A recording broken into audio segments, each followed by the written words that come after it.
Hey, good morning. It is Monday, time for Caffeine Corner, and we have a kind of a special edition. Really quick, hang on, yeah, need a cough there. Hey, so we're gonna do things a little bit different this morning. Normally we do a little format. We got like do the letters to home, and we're gonna kind of jump into the meat and potatoes of this particular episode. I'm the meat, and Chester's the potatoes. So if you guys noticed, we actually got some extra people in here today. We got Brittany, who's an ex-mod of Joy Paulson. And we have the lovely Leslie Bass, entertainment correspondent, person who does stuff like Teen Mom. I don't even know what to even like describe you as, Leslie. What's your channel thing? You can unmute, by the way. It works better when you're actually on. Yeah, if you guys can hear me, that would probably be better.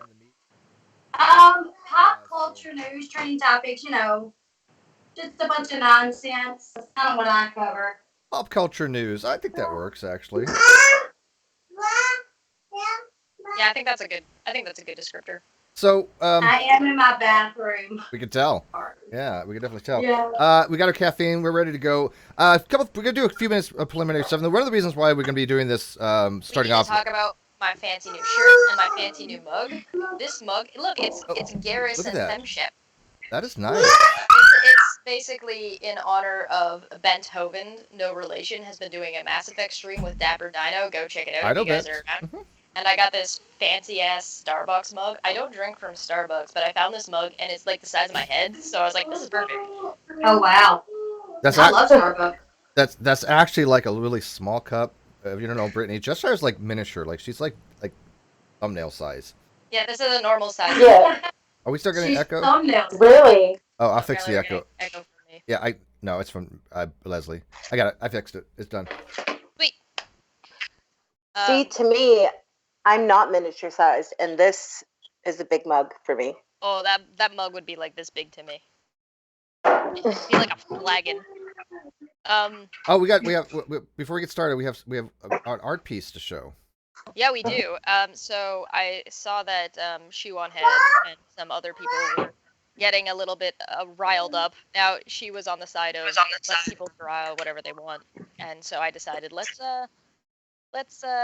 piss some people on the internet off, and so I drew this. I also have another one coming out later today that's actually a video.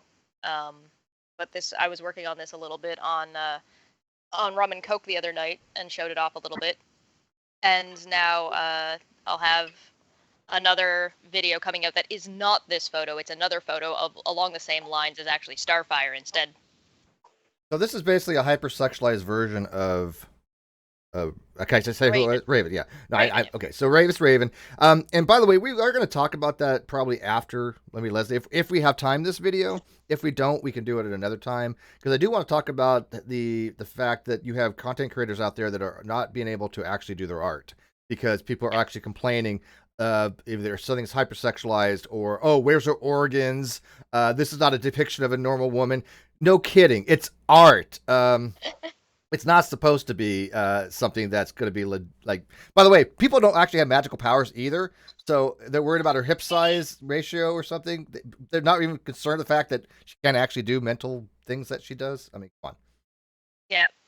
So we got that one, and then I have Starfire coming out later today, and that one's actually a video, so that'll be over on my channel. If you click on my name somewhere around, links are there. You'll find me.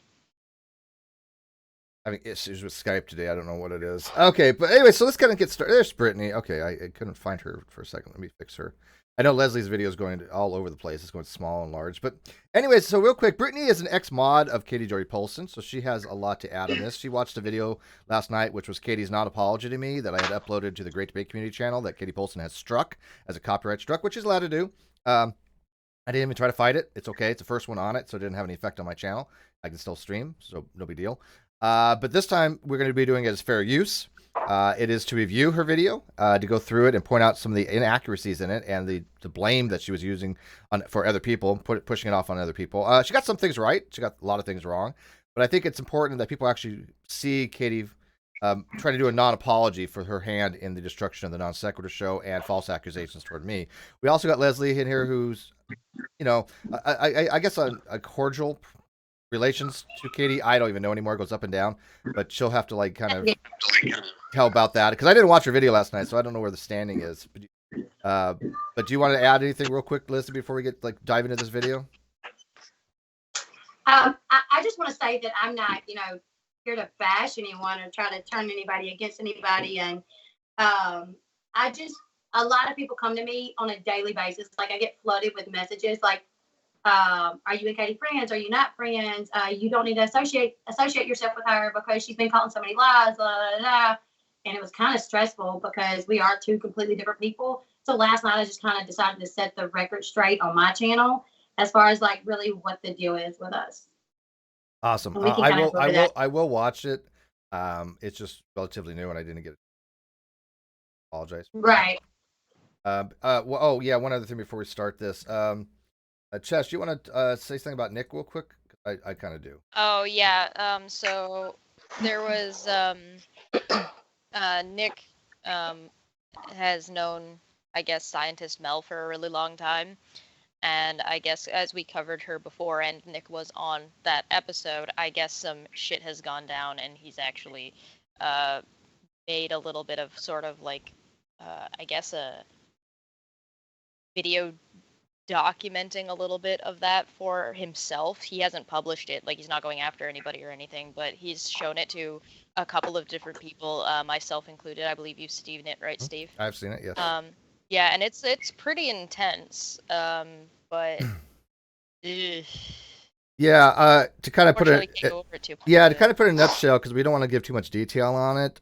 Nick has decided to kind of go basically throw everything out there and put it all out for people to evaluate the situation with Mel, and what Mel has done to him, to myself, and to other people.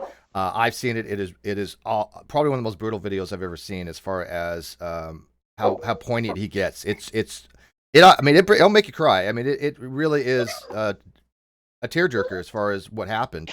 Yeah, it gets a little dark. So I know he doesn't want to show it to a lot of people. I know people are going to be tweeting it out about certain people that can watch it and then just give their review of it. I can tell you right now that my review of it is it's spot on.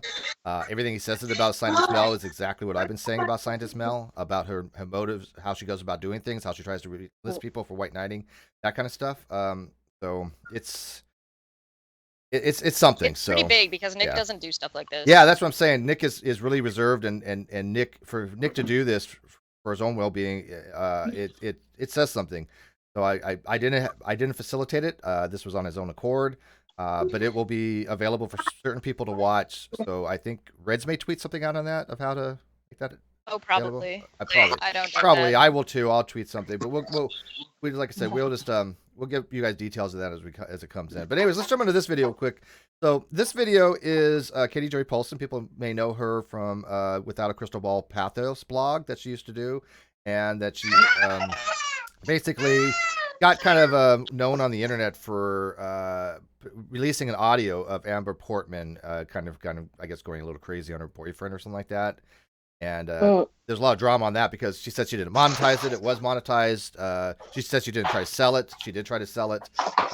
She basically lied left and right. Yeah, we reviewed this video, I think, before a little bit, but we were taking it from a different position, that it was earnest, and now we get to rip into it. Yeah, it's not. And we didn't watch the whole thing. We only watched bits and pieces. And when she did this apology to me, I accepted it. And the reason I accepted it because I told Without a Crystal Ball commentary account that I have other big fish to fry, and so even though I recognize it as a non-apology, it was better than nothing, because at least I got her to admit that Kyle lied to her, which was my goal. Right, because I was going to court. Note that he said he accepted the apology, not that he believed the apology. Yeah. Oh, yeah. I'm not an idiot. I know that she did this for whatever her reason it was. It wasn't to be apologetic to me. I know how she is.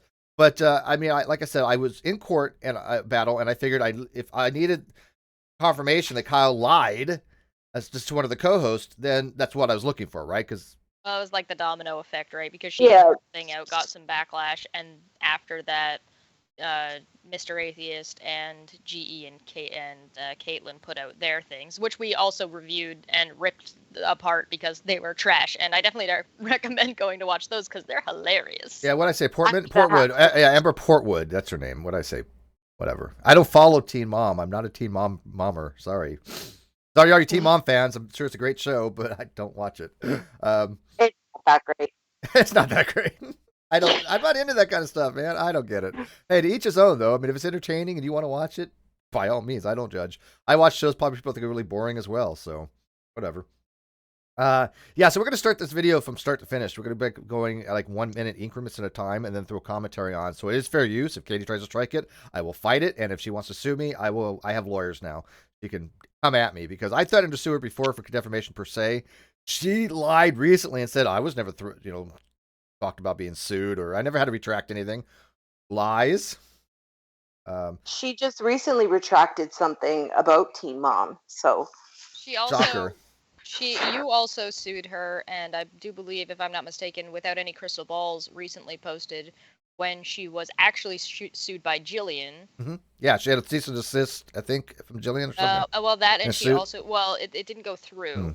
Jillian actually tried to sue her, but it got thrown away. And then there was 2 or 3 others that I think, I'll pull it up. Okay. It was, they tried to, I don't remember what they were after her for. She got sent cease and desists. Give me 1 second. I'll pull it up. Yeah, I got Natalie Portman on the brain. Don't blame me. It's Natalie Portman. Okay, so let's dive into this while we do fair, that. Yeah. Yeah, I mean, sorry. Natalie Portman over Amber Portwood. 3 cases of cease and desist. Glam Life Guru. Yeah, by the way, yeah, that was Tati. Tati, yeah, Tati. That's Tati Westbrook. She threatened to sue her, and I think she actually did do something. But 3 cease and desist letters from Tati. Yeah. Goddess Scummer says, yeah, but Katie has pathos lawyers. Yeah, no, she didn't. That was a lie as well. Oh, wait. By the way, Nick Suter, the person we mentioned earlier, has a wonderful blog post that he did on Katie. Yes. Somebody could post in the live chat, and I'll post in the video description after. But he did a very, very myopic breakdown of her and Pathos' relationship where she didn't have the resources she claimed to have. This is totally not. So, well, that and she got dropped by Pathos as well not too long ago. Supposedly, like I don't know if she got dropped by Pathos or she left. Now I think they dropped her, and the reasons being is because who would take down all her blogs? I mean, she would never take down a record of all the blogs she had because everything she has on Pathos is gone now. Everything. And I just don't find it credible that she did. Jillian filed a suit in April, but it got dismissed due to jurisdiction issues. Oh, okay. So my apologies. It never got dropped. It got, well, I guess it kind of did, but it didn't come to fruition because they were in different jurisdictions. Yeah, but Katie's saying that nobody's ever even threatened to sue her, and that's just ridiculous. Well, yeah, I mean, I had a friend of mine, Dad Kennedy in Space, tell her that I was threatening to sue her for defamation per se. The very next day, Katie issued an apology on Twitter. The very next day. Coincidence? No. I mean, this was after several months of her lying about me, saying that I was fraudulently trying to deceive the VA and all that stuff that she actually saw the evidence for and went, okay, yeah, Steve's telling the truth. No kidding. Bullinator tried to tell the truth, and he ended up getting blocked for his effort, which we'll get into in this video.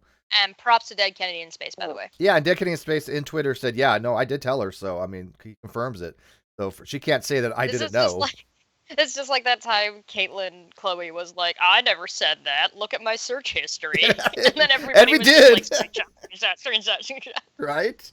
I know. Delete things off the internet. I know without a crystal ball commentary only has like 30 minutes. That's one of the reasons why we started this right off the bat, because she has a lot of background on this. If you want to go check out her Twitter. Thank you to an intrigued feline who just posted Nick's blog in the chat. Yep, thank you, intrigued. All right, so let's go ahead and let me screen share and share my audio through Skype. You all here? Let's get started. Do it. You guys ready for this? We don't have. Yep. We get to take our gloves off this time. And again, fair use, and this is not to really bash on her. Also, this is obviously. Oh yeah, and anybody who does end up seeing Nick's video through illegitimate means, like not from Nick directly, I would recommend looking out for that because this thing is privated. One of the reasons why we can't share it is it's illegal to do so. It doesn't fall under fair use. Yeah, that's a very good point. His video is not fair use. It is privated. It is not covered under that, and he will take legal action. Yeah, so if any of you do incidentally end up coming across it and you got it and you didn't get it from Nick, don't share it because you're gonna get yourself in trouble. Yeah. I'm glad you pointed that out. Yeah, and he makes a disclaimer on that very clear. You can talk about it. Talk about I it's don't see fine. why you Yeah. couldn't talk about it, but don't share the video itself, just because of the legal ramifications for you. I'm not saying don't share information. I'm saying there are legal ramifications because this video is not the same as like the video we're about to cover. Correct. Yeah. I gotta get the Oh right. yeah, like and share and crap. Yes. Yeah, this video. Hit that thumbs up. Help us hit that algorithm because YouTube hates us. They really do. Yeah, they really do. Half our stuff gets demonetized within the first 5 minutes. All right, you guys can see that on Skype now, right? Yep. All right, so I'm just gonna capture the. Can you see it on Skype, Leslie? Yeah, I can. Okay. I'm just pulling it off my Google Drive, but I'm just gonna do it as a source here. One sec. Video.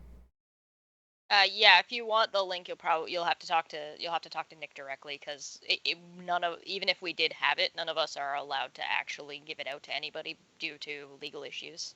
Yeah. Mhm. Okay, so here we go.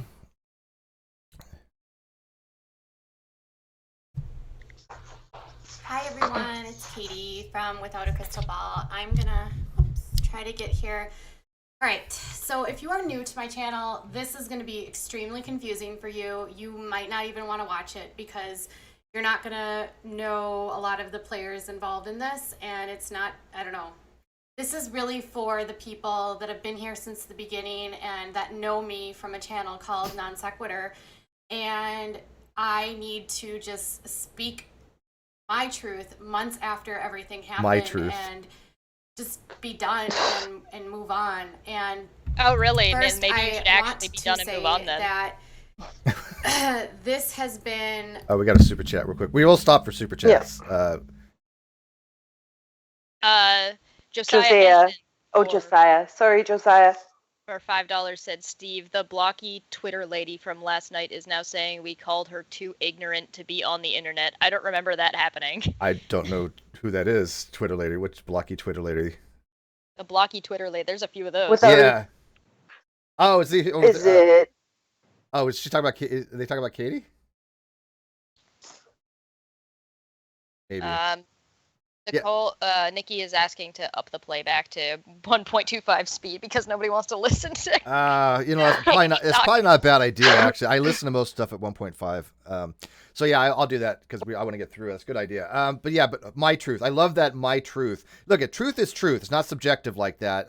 And I love the way she kind of clarifies that because it is a fact that she has her own version of truth. It seems. Yeah. Well, the trick is that she's building up a way for her to backpedal herself out the gate. Yeah. This is the same thing that like Creepshow did. I'm going to set this up, and I'm going to set this up as a way that I have plausible deniability, and that if anybody tries to say anything to me, I can backpedal out of it. Well, this is what I think. This is my opinion. I don't have to say anything of substance or hold an actual position, even though you're about to explain what your position is. Well, and right off the hop, she right at the very beginning of the video, she says, if you don't know me from the Non Sequitur show and you're very new here, you're not going to want to watch this. If she's trying her apology, why would she not want people to watch her video? Right. And by the way, she does clarify that her YouTube channel was nothing before she came to Non Sequitur show. So here we go. A confusing situation for me. Before I ever had my own following on YouTube, I was a writer on Pathios, and I had met two individuals, one named Kyle Curtis and one named Steve McRae, because I ended up writing this article about a woman named Jillian Epperly who believes that cabbage basically will cure everything. And she had been slated to appear on their show, and they were going to sort of debate her about her claims that cabbage juice would cure homosexuality and it's all cancer true so far, and by the AIDS way. and autism and reverse Down syndrome. I mean, she's a character, and it's not true, obviously. And she realized quickly Jillian that is she like was walking not into hostile okay. territory and decided. Yeah, but Jillian's low hanging fruit. So I mean, the fact that she did a thing on Jillian doesn't really take that much effort. You're drinking salted cabbage juice to cure cancer and turn you straight. I think most people would realize that's probably low-hanging fruit that they could debunk pretty easily. Yeah, she mentioned something coming up in a second that I want to touch on. But she did a decent job at that. I'm not going to take that away from her. She did do a decent job with the whole Jillian. I'm not thing. convinced. I want to do my own dive on it, but I don't have time. Like, I'm not going to, but I want to, just because I don't believe that she necessarily did do a good job. So I kind of want to dive it myself to see if she did or not. It's my truth, okay? It's my truth. There we go. To cancel. And I had been covering her on my column because I, at the time, was doing a lot of stuff with pseudoscience. And I noticed that she started sort of freaking out about her cancellation, and she was talking about this channel. And I just sort of wrote about it, and it ended up her getting banned from Facebook for. She does sound better at 1.5, yeah. And they saw me. So Kyle. Super chat. Josiah Hansen for $2 says it was the lady with the bad quadrant picture. Oh, that one. Oh, it was. I know who they're talking about. Josiah's talking about. Was it Baby Heathen? I think her name was something like that. Or, yeah, there was a person who asked a question about epistemology, and then myself and Faithless Pheasant were helping them out, trying to explain some epistemological stuff, and they ended up blocking us because they didn't like the way the logic was going against them. And we're like, oh cow, okay, whatever. They're part of the whole pink heretic, I am atheist girl cult on Twitter. Temper Love says I used to actually watch her channel when she had a few hundred followers and didn't wear makeup and had brown hair. I liked her crime stuff. I left her channel because she can't handle comment and truth. She can't handle it. Very true, Temper. And by the way, Brittany, being an ex-mod, seen this firsthand. Have that? I only modded for. I've been watching her channel since when she had brown hair as well, Temper Love, and I never really used to say a whole lot. I was busy, and I became a mod for her. I believe it was October 2nd. I used to send her a lot of super chats. And she came in my inbox one day, I've had a couple mods leave. Would you be interested? I said, well, what is modding? What is this? And she said, you just delete comments that aren't flattering towards me. And I said, wow. Okay. Wow. Okay. So much for having a little bit of a thin skin. I get comments not flattering to me all the time. My mods know that's fine. They know the line.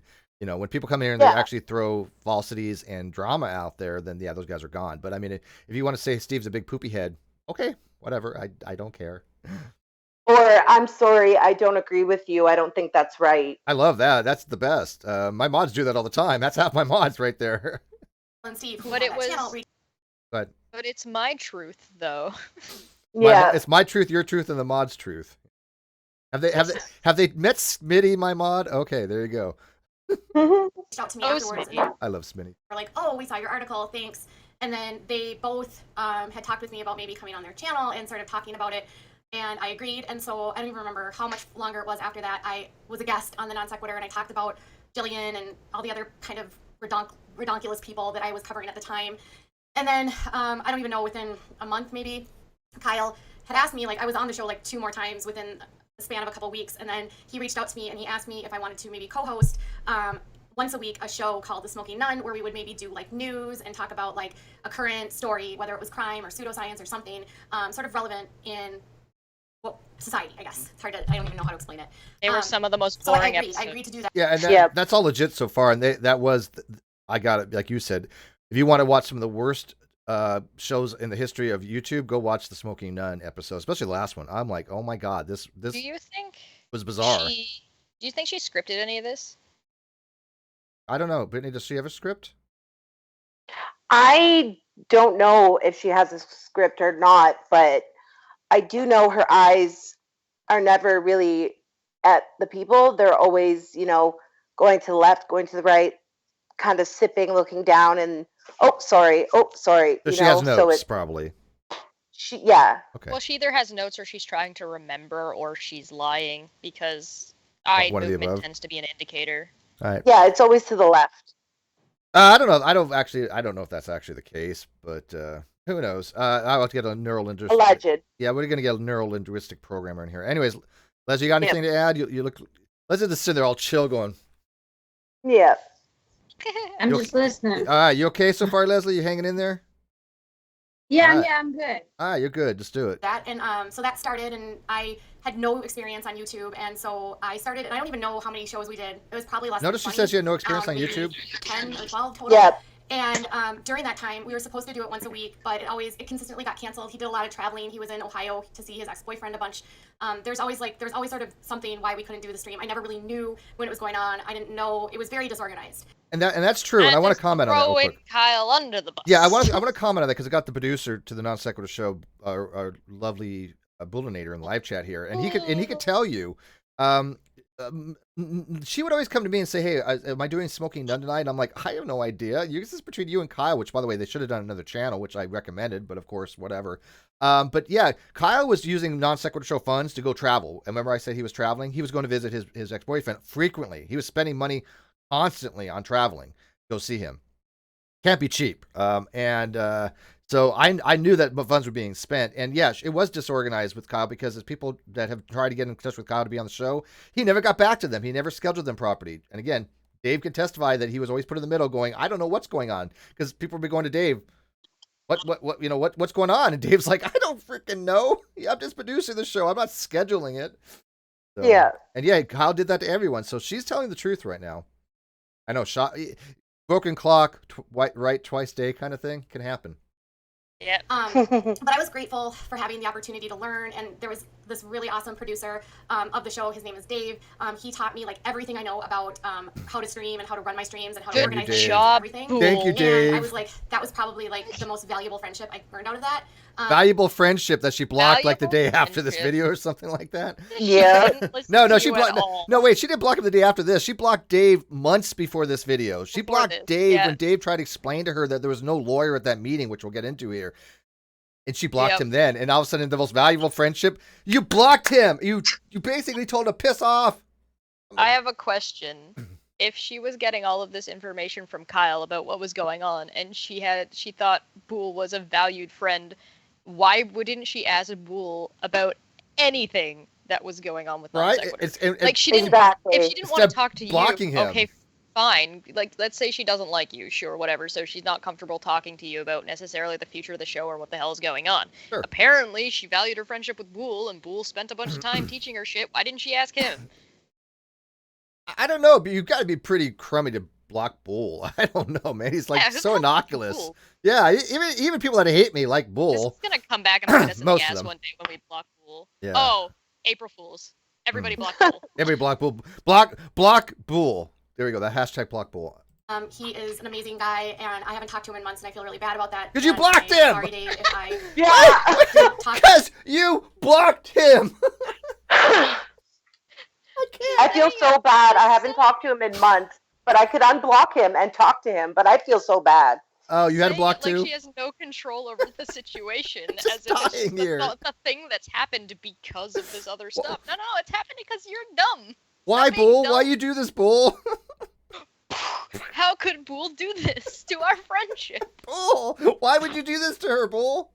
To you or didn't hear what you had to say, I was very confused. And I wanted to make that very clear right now. Anyways, Kyle and Steve started having all of these issues, and I was not part of the show. I didn't own the channel. I didn't get paid for my work. I didn't get any kickbacks or anything. Nothing. That's true. And so I didn't know any of the inner workings. Initially, when I asked Kyle who owned the channel, he said it was a partnership between him and Steve. And then as the months went on, and more, I would say Steve and Kyle weren't seeing eye to eye on things. And I would hear about different arguments and different things that would happen. And it was very dramatic, and there was always something that was going on between them. And I would just say, well, who owns the channel? Like, could you separate? Because I honestly had no idea. I wasn't there when it began. And he's changed from saying that it was owned by Steve to that it was his channel, and that Steve didn't really do anything. Yeah. Well, did you notice what she just said, though? She hear that again real quick, Jess. Here's what she said. It was very dramatic, and there was always something that was going on between them. And I would just say, well, who owns the channel? Like, could you separate? Because I honestly had no idea. I wasn't there when it began. And he's changed from saying that it was owned by Steve to that it was his channel. There you go. Owned by and people know now that I owned it because I have the date that I actually gave it to him, the channel. Right? So this narrative that people are like, Steve gave him the channel. Why would you give him the channel if you're making money? No, I gave him the channel before it was even monetized. Yeah. Okay, but I did start the channel. She also said that she initiated a conversation with Kyle suggesting splitting up the show. Yeah. That's why I just put my glasses on, because I have notes on that. I was going to touch on that too. Sure, because we all suggested go to another channel. I mean, because a lot of like her and Mr. Atheist and Godless Engineer and Caitlin Chloe have all been like, oh well, we have nothing to say about any of this. We didn't make any we didn't say that he should do, like, Kyle should do one thing or the other. We had no say in this. We didn't do anything. Well, here's her saying that she initiated conversation and explaining that she was in fact doing this. Yeah, that she wanted to have a different channel. He started a channel called Ad Homies to have Mr. Atheist do a show with him on that channel.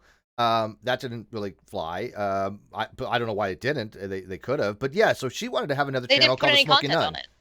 There's no content on it, no. But even Katie suggested to him. So there was talks about this. But there were talks about this behind Steve and Bull's back. Yes.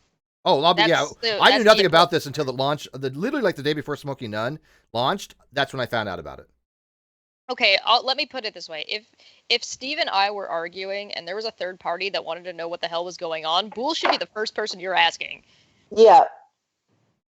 Because Bull knows everything. Now, that doesn't mean, like, stick Bull in the middle, but asking him about what's going on isn't doing that. Well, I think she did, maybe, but he didn't know either with Kyle. Oh, yeah, no, that's fine, but that's, like, Bull is a good person to talk to if you want, like, an unbiased, as kind as possible interpretation of whatever the hell is going on between, like, if Steve and I are fighting. What was your notes, by the way, Bit?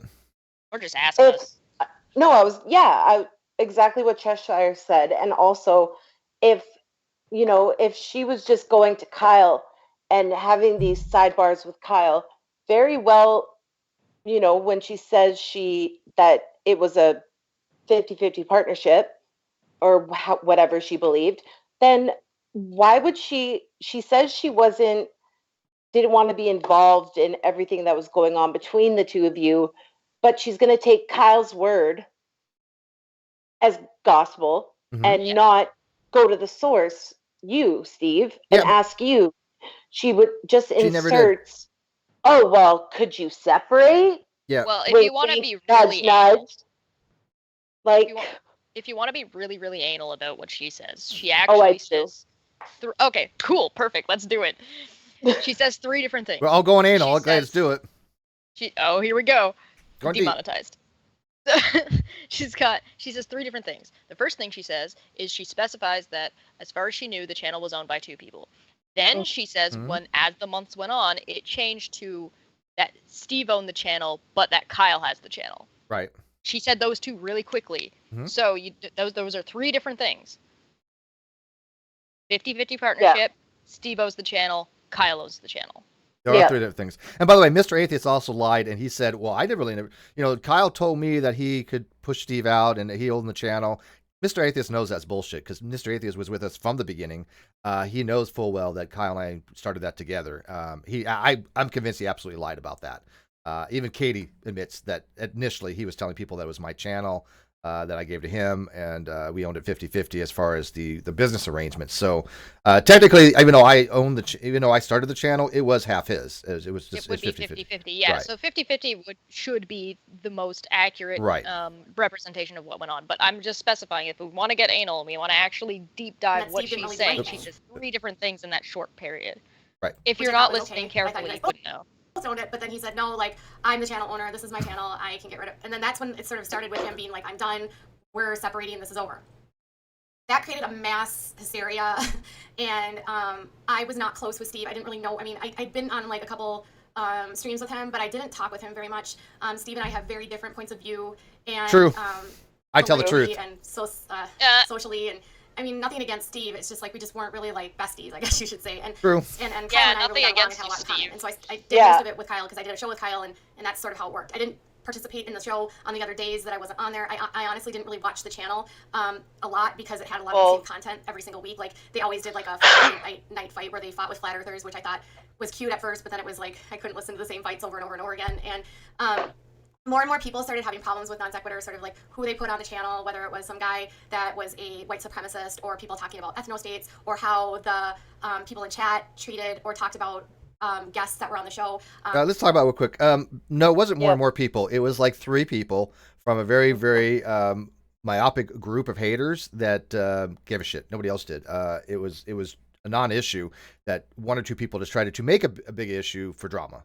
All it was. Yeah, well, there was what had happened with the guest issue was essentially there were two guests on to talk about something, and they ended up agreeing about ethnostates. Yeah, a black ethnostate statist Which- and a white one, and they actually ended up agreeing on it. And it was like, well, what are you gonna do? You know, I is didn't agree super with either one bizarre. of them, and neither did Kyle. We Yeah. were not saying, hey, you know, we were like, no, I don't think we don't think an ethnostate is a good idea from any party. But they ended up a white supremacist and a black nationalist ended up agreeing on that, and it's like, I should have thought about that they probably would if I really had sat down and thought about it. But I've known the black nationalist for a long time. I just didn't realize he had that extreme. Yeah. Yeah. So and sometimes that's sort of the risk you take with a show like Non Sequitur. Yeah. It's not like you and Kyle agreed with them. It's not No, like you and and we had Kyle no let idea. them go on and talk and push this idea. Of Right. course not. So you actually end up with two people with disagreeing points of view and finding a common ground to agree upon, which is, you know, if it wasn't white nationalism, would have been great. Yeah, we And were then looking you for had- common ground. That oh, wasn't then- it. And then instead of it going this way, like the argument going this way, the argument ended up going this way. Which there isn't really a problem with that. It was just you guys weren't prepared for it. Yeah, and That's the only thing I that- didn't think it was a big issue. I was like, yeah, whatever, you know. But people decided to make a big hay about it. So And realistically, when Non Sequitur comes back, I want more of that. yeah, Not white ethnostates, though. yeah, no, no, I yeah. would agree. Yeah, no, yes, I'm okay with arguing with Quote people mine. who want to have Cheshire ethnostate, ethnostatist. Yeah.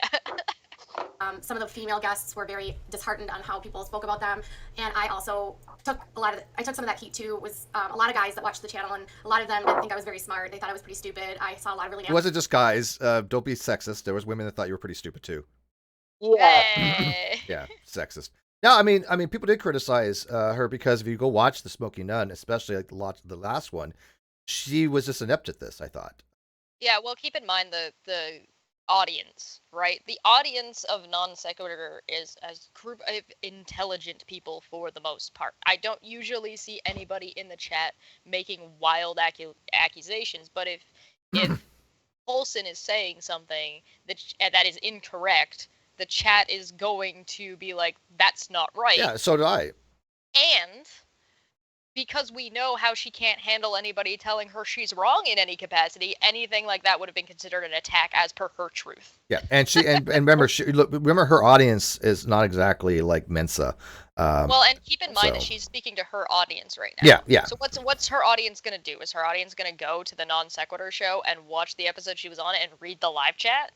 Yeah. Well, I'm hoping that, like, I know Leslie here, she has a lot of her audience, so I don't want to talk too bad about her audience. I know there's smart people. No, Leslie I'm has a not great saying group. anything I've bad been, about I them. hang out I'm at Leslie's saying chat. that I it's like her not- group. Well, what I'm saying is it's not reasonable. She's spinning a narrative to Yes. her audience because it's unreasonable for her audience to actually go back, look at the videos, and read the live chat. It'd be one thing to go back and view the videos. That I would say that I would expect an audience to do. But to go that extra step and actually read through the live chat and look for this vague thing she's kind of describing is not reasonable. Well, she also does that quite a bit. Yes. Even in the short time I was a mod for her, she would not come up with stories. She would find stories from different news outlets, and instead of telling people, oh, giving them a shout out, go check it out, she would say, well, I read it for you, so you don't need to read it, because trust me, half of it you don't want to read yourself. Yeah, don't check your sources, right? Don't go Well, go for and yourself to keep it- validate your sources. Keep in mind that she's essentially giving her audience homework if they want to verify what she's saying. She hasn't gone through and like gotten screenshots of these things that happened that were so horrible. Yeah. She didn't like grab screen caps of the chat that was happening. She didn't grab, like, none of it's on the screen. This is a lazy as hell video for the amount of shit she's spewing. Yeah. nasty comments, but I just sort of was like, whatever, it's YouTube, who cares, right?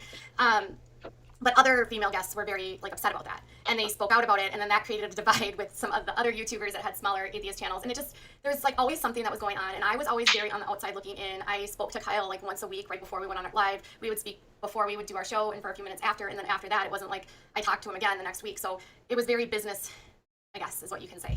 So probably she wasn't true. friends So- with Kyle. It's She used to call them they were besties. What do you mean? Didn't she just say it was very business? Oh, is she talking about her relationship with you or with Kyle? No, with Kyle. Kyle. So She goes back and forth on that. They were besties, but it was very business. Yeah, I mean, she has told people they were besties, you know, like besties. But her most valued relationship was with Boole, who she blocked. Mm-hmm. And don't sorry. get it either. Yeah. You guys' Skypes are no. It's all right. It wasn't that important. All of this is making sense. So, in June, things just came to a head on their channel, and at the time, Kyle was very adamant that he wanted to separate from Steve, and I was supportive because he seemed really beat down and just like not happy with the direction things were going, and I had witnessed a lot of the arguments they had, and a lot of the streams they had to like clean up different things that had happened on Twitter, and I was naive and new to YouTube. My own channel was just starting to take off. And this was in June. I started uploading content on my Twitter fights in March, even though I've had the account since last October. I actually started my account because of what I did with Non Sequitur. Because of what she did Non Sequitur. So when I say that we gave, and my apologies for this, we gave her start, we're not joking. We're not being hyperbolic. She did not have a large YouTube channel. She was not very well known. It was because of our channel, Non Sequitur Show channel, that Katie Paulson got on the map. So, I mean, for her to say that, oh, well, you know, I really didn't do much with these people, or it was a non-thing, or you guys don't need to know about my history kind of thing. Oh, I think it's quite important for her new people coming to her channel. And keep in mind that she did say at the beginning that you and Kyle both approached her. So by that logic, especially with at least the Jilly Juice episode, she could attribute her success directly. Yeah, we talked about the Jilly Juice. I didn't approach her about the smoking none. Cal and I both talked about the Jilly Juice. Yes. Yeah. So essentially, the reason she got her start on YouTube is not just because of Non Sequitur, because of Kyle and Steve. Yes. Yeah. Yeah, of course. Which you'll notice that these people who have gotten their start off of Non Sequitur credit Kyle, but don't credit Steve very often. There's a lot of channels that are out there that got promoted from us. I think the only person that really gives us, or me, any real due diligence is Misha Griffin, who I adore. I appreciate that. She's very thankful for everything, and I think she's like one of the greatest things that ever come out of the Non Sequitur Show was Dr. Misha Griffin and her husband Jerry. History Unsettled, just great. They're just great people. My channel didn't have any content on it until March, but then by June I was starting to get a following, and I wasn't doing as many streams with them, and so I was kind of separated from it. I was never really in the inner circle. I was never like besties with any of the people on there. I was very much kind of on the outside looking in. I never really felt like I was part of the club. Her and Kyle. That's just my own doing. I'm not a groupie person. I don't have a lot of. I'm just an introvert. Let's just say. So no, you're not. They have this divide, and then. When a narcissist says they're an introvert, I get confused because she's one of the most ego-driven people I've ever met in my entire freaking life. Everything revolves around this woman. Everything is about Katie. I don't think that's not introverted. What you think it means? Yeah, you're using that word a little bit incorrectly. I think I'm in real life a little bit introverted. People that know me in real life, I tend to be introverted. But I express myself more online. Just. Some people are like that, but in real life, I am, but I can't see her in real life being introverted. I just can't. I'm an ambivert. It's an ambivert. Yeah, what the hell's that? I do both. Oh. Oh, okay, yeah. You're like glass half full, glass half empty. I basically, essentially, anytime there's one of those tests, I get 50% on either side because the tests are designed so that you can't have 50-50. There's always one question that I'm like, it's situational. Oh, there's always I hate those kind of questions. Yeah. All right, hang on, we gotta get through this here. I know Leslie looks like she's getting bored. I sure I got nothing to say, Leslie. I know you're just chilling. No, my kids are home from school, so they're running me ragged while I'm like, I have you guys muted so you guys can't hear the chaos that's going on in my house right now. Just dive in when you're ready. But I'm listening. Right.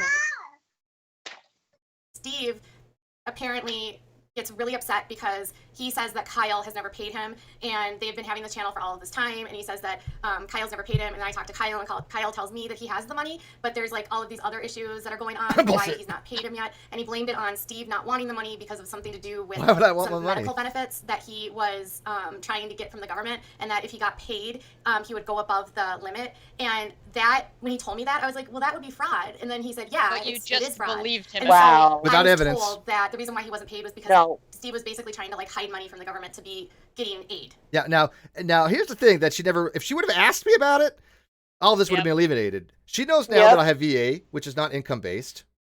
She knows. She argued with that on Twitter too. Yeah, she knows now that my secondary was not was basically just for all I was concerned about was I have to go 15 minutes or 4 hours or something. That's it. And other than that, I exercise, is this worth it? So I want to look it over. There was no money to be hid when I told him to hold off on everything. Because people say, well, Steve told him to hide money or to hold money. No, this was before we were monetized. There was no money to hold. I said, anything that comes in from like, we start Patreon, hold on to it till we figure out what's going on with taxes. And hold on till I figure out how it's going to affect my medical for the secondary. So if I have to go to the 4-hour drive, I'm okay with that. But I wanted to look into it first. I said, let me look it over. That's it. There was no money to hold when I told him to hold money. And then I said, okay, well, at least pay me monthly. Give me some money monthly. And he said, I'll give you $1,000 stipend kind of thing. That didn't happen. I never saw that he had money in his account. Never. And kept asking, where's the money?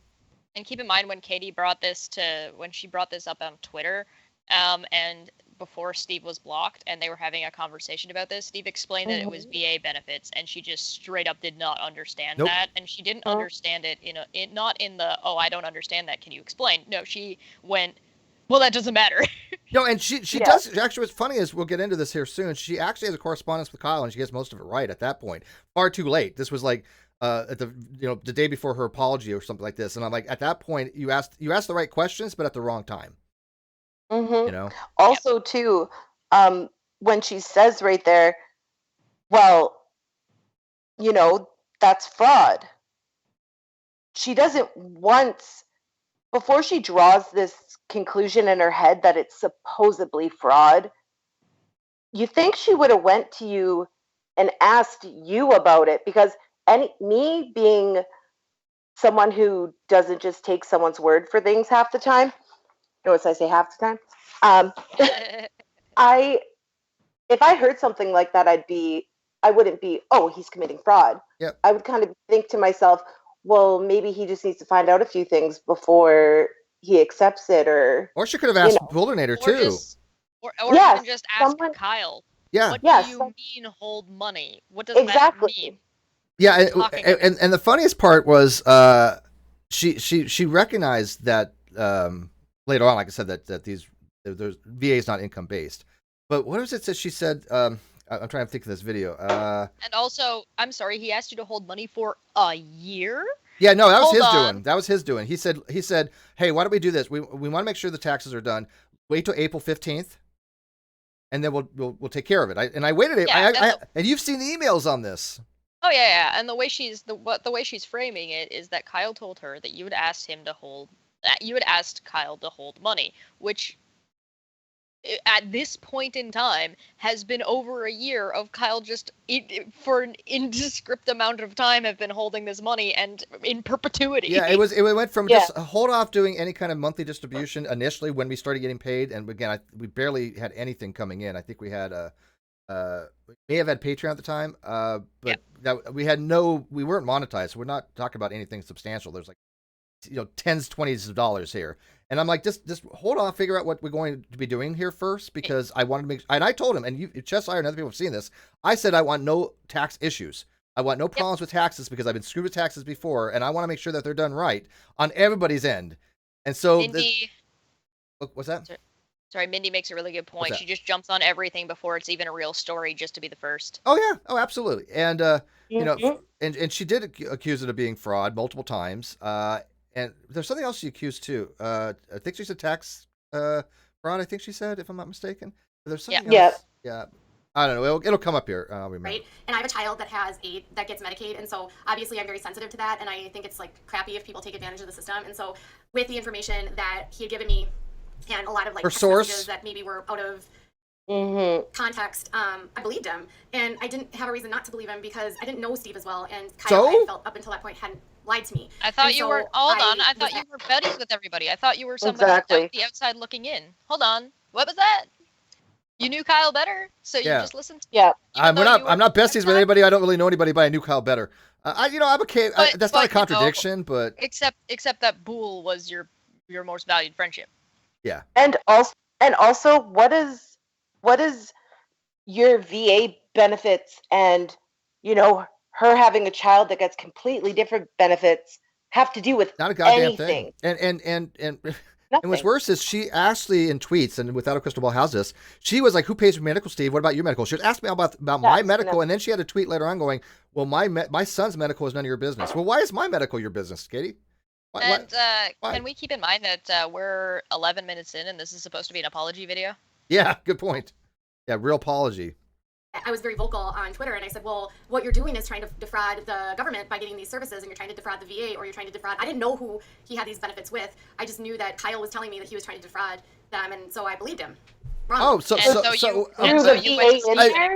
a journalist, you know, that doesn't even check her facts before she accuses somebody of a federal crime. Brilliant, Grady. Brilliant. This is why I was going to sue you for defamation per se. You accuse me of multiple crimes, which are actually defamation per se, because the accusation of them is on face value enough to sue you for defamation.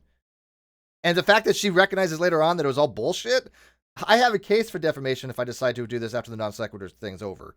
So, I mean, she literally accused me of multiple crimes. She also seems to be under the impression that you can't or won't sue her now. Oh, she's sadly mistaken. As if, like, there's any kind of reason why you couldn't or wouldn't. I have things I got to take care of first, obviously, but I'm not putting anything under the table at this point. I'm fighting with fire. I'm not playing around with people. I mean, you saw the other night. I had a stalker that from the Great Debate community, Heretic, that was wearing my face.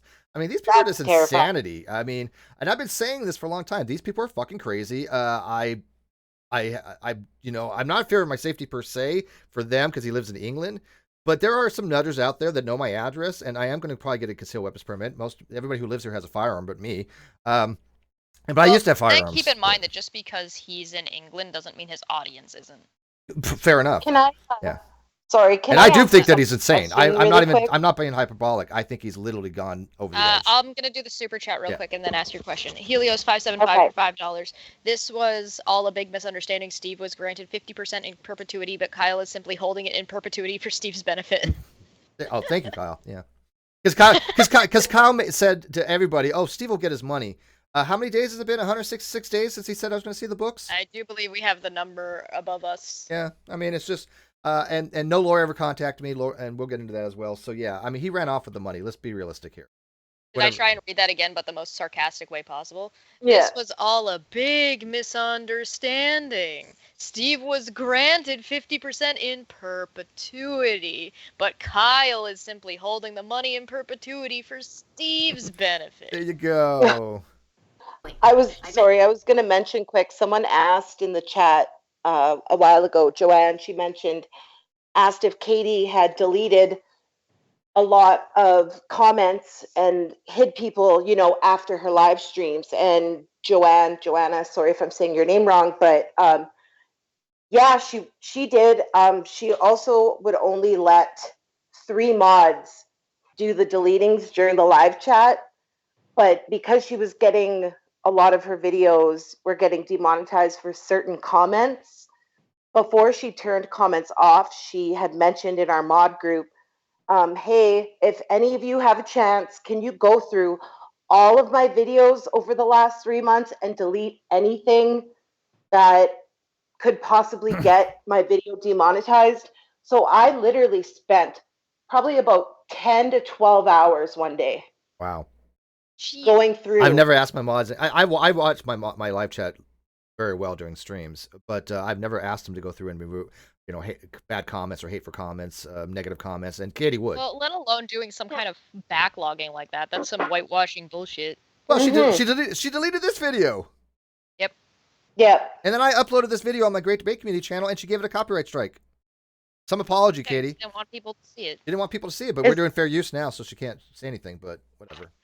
It's commentary. Commentary, yeah. Her mod said they was going to get her to 100,000 within 1 year of starting, and it's looking like that's going to happen. I think some of those subscribers are fake accounts. That's just my opinion. I don't think they're fake accounts. I think so she's either. buying subs. I don't know what it is. I don't think that's what Joanna means. I think Joanna is saying that some of the mods have multiple accounts. I think it's hate subs. I think a lot of them are hate subs. And she deletes all the bad comments, so we have no ideas, right? Because if she actually literally goes on her videos, and I've seen it happen in real time.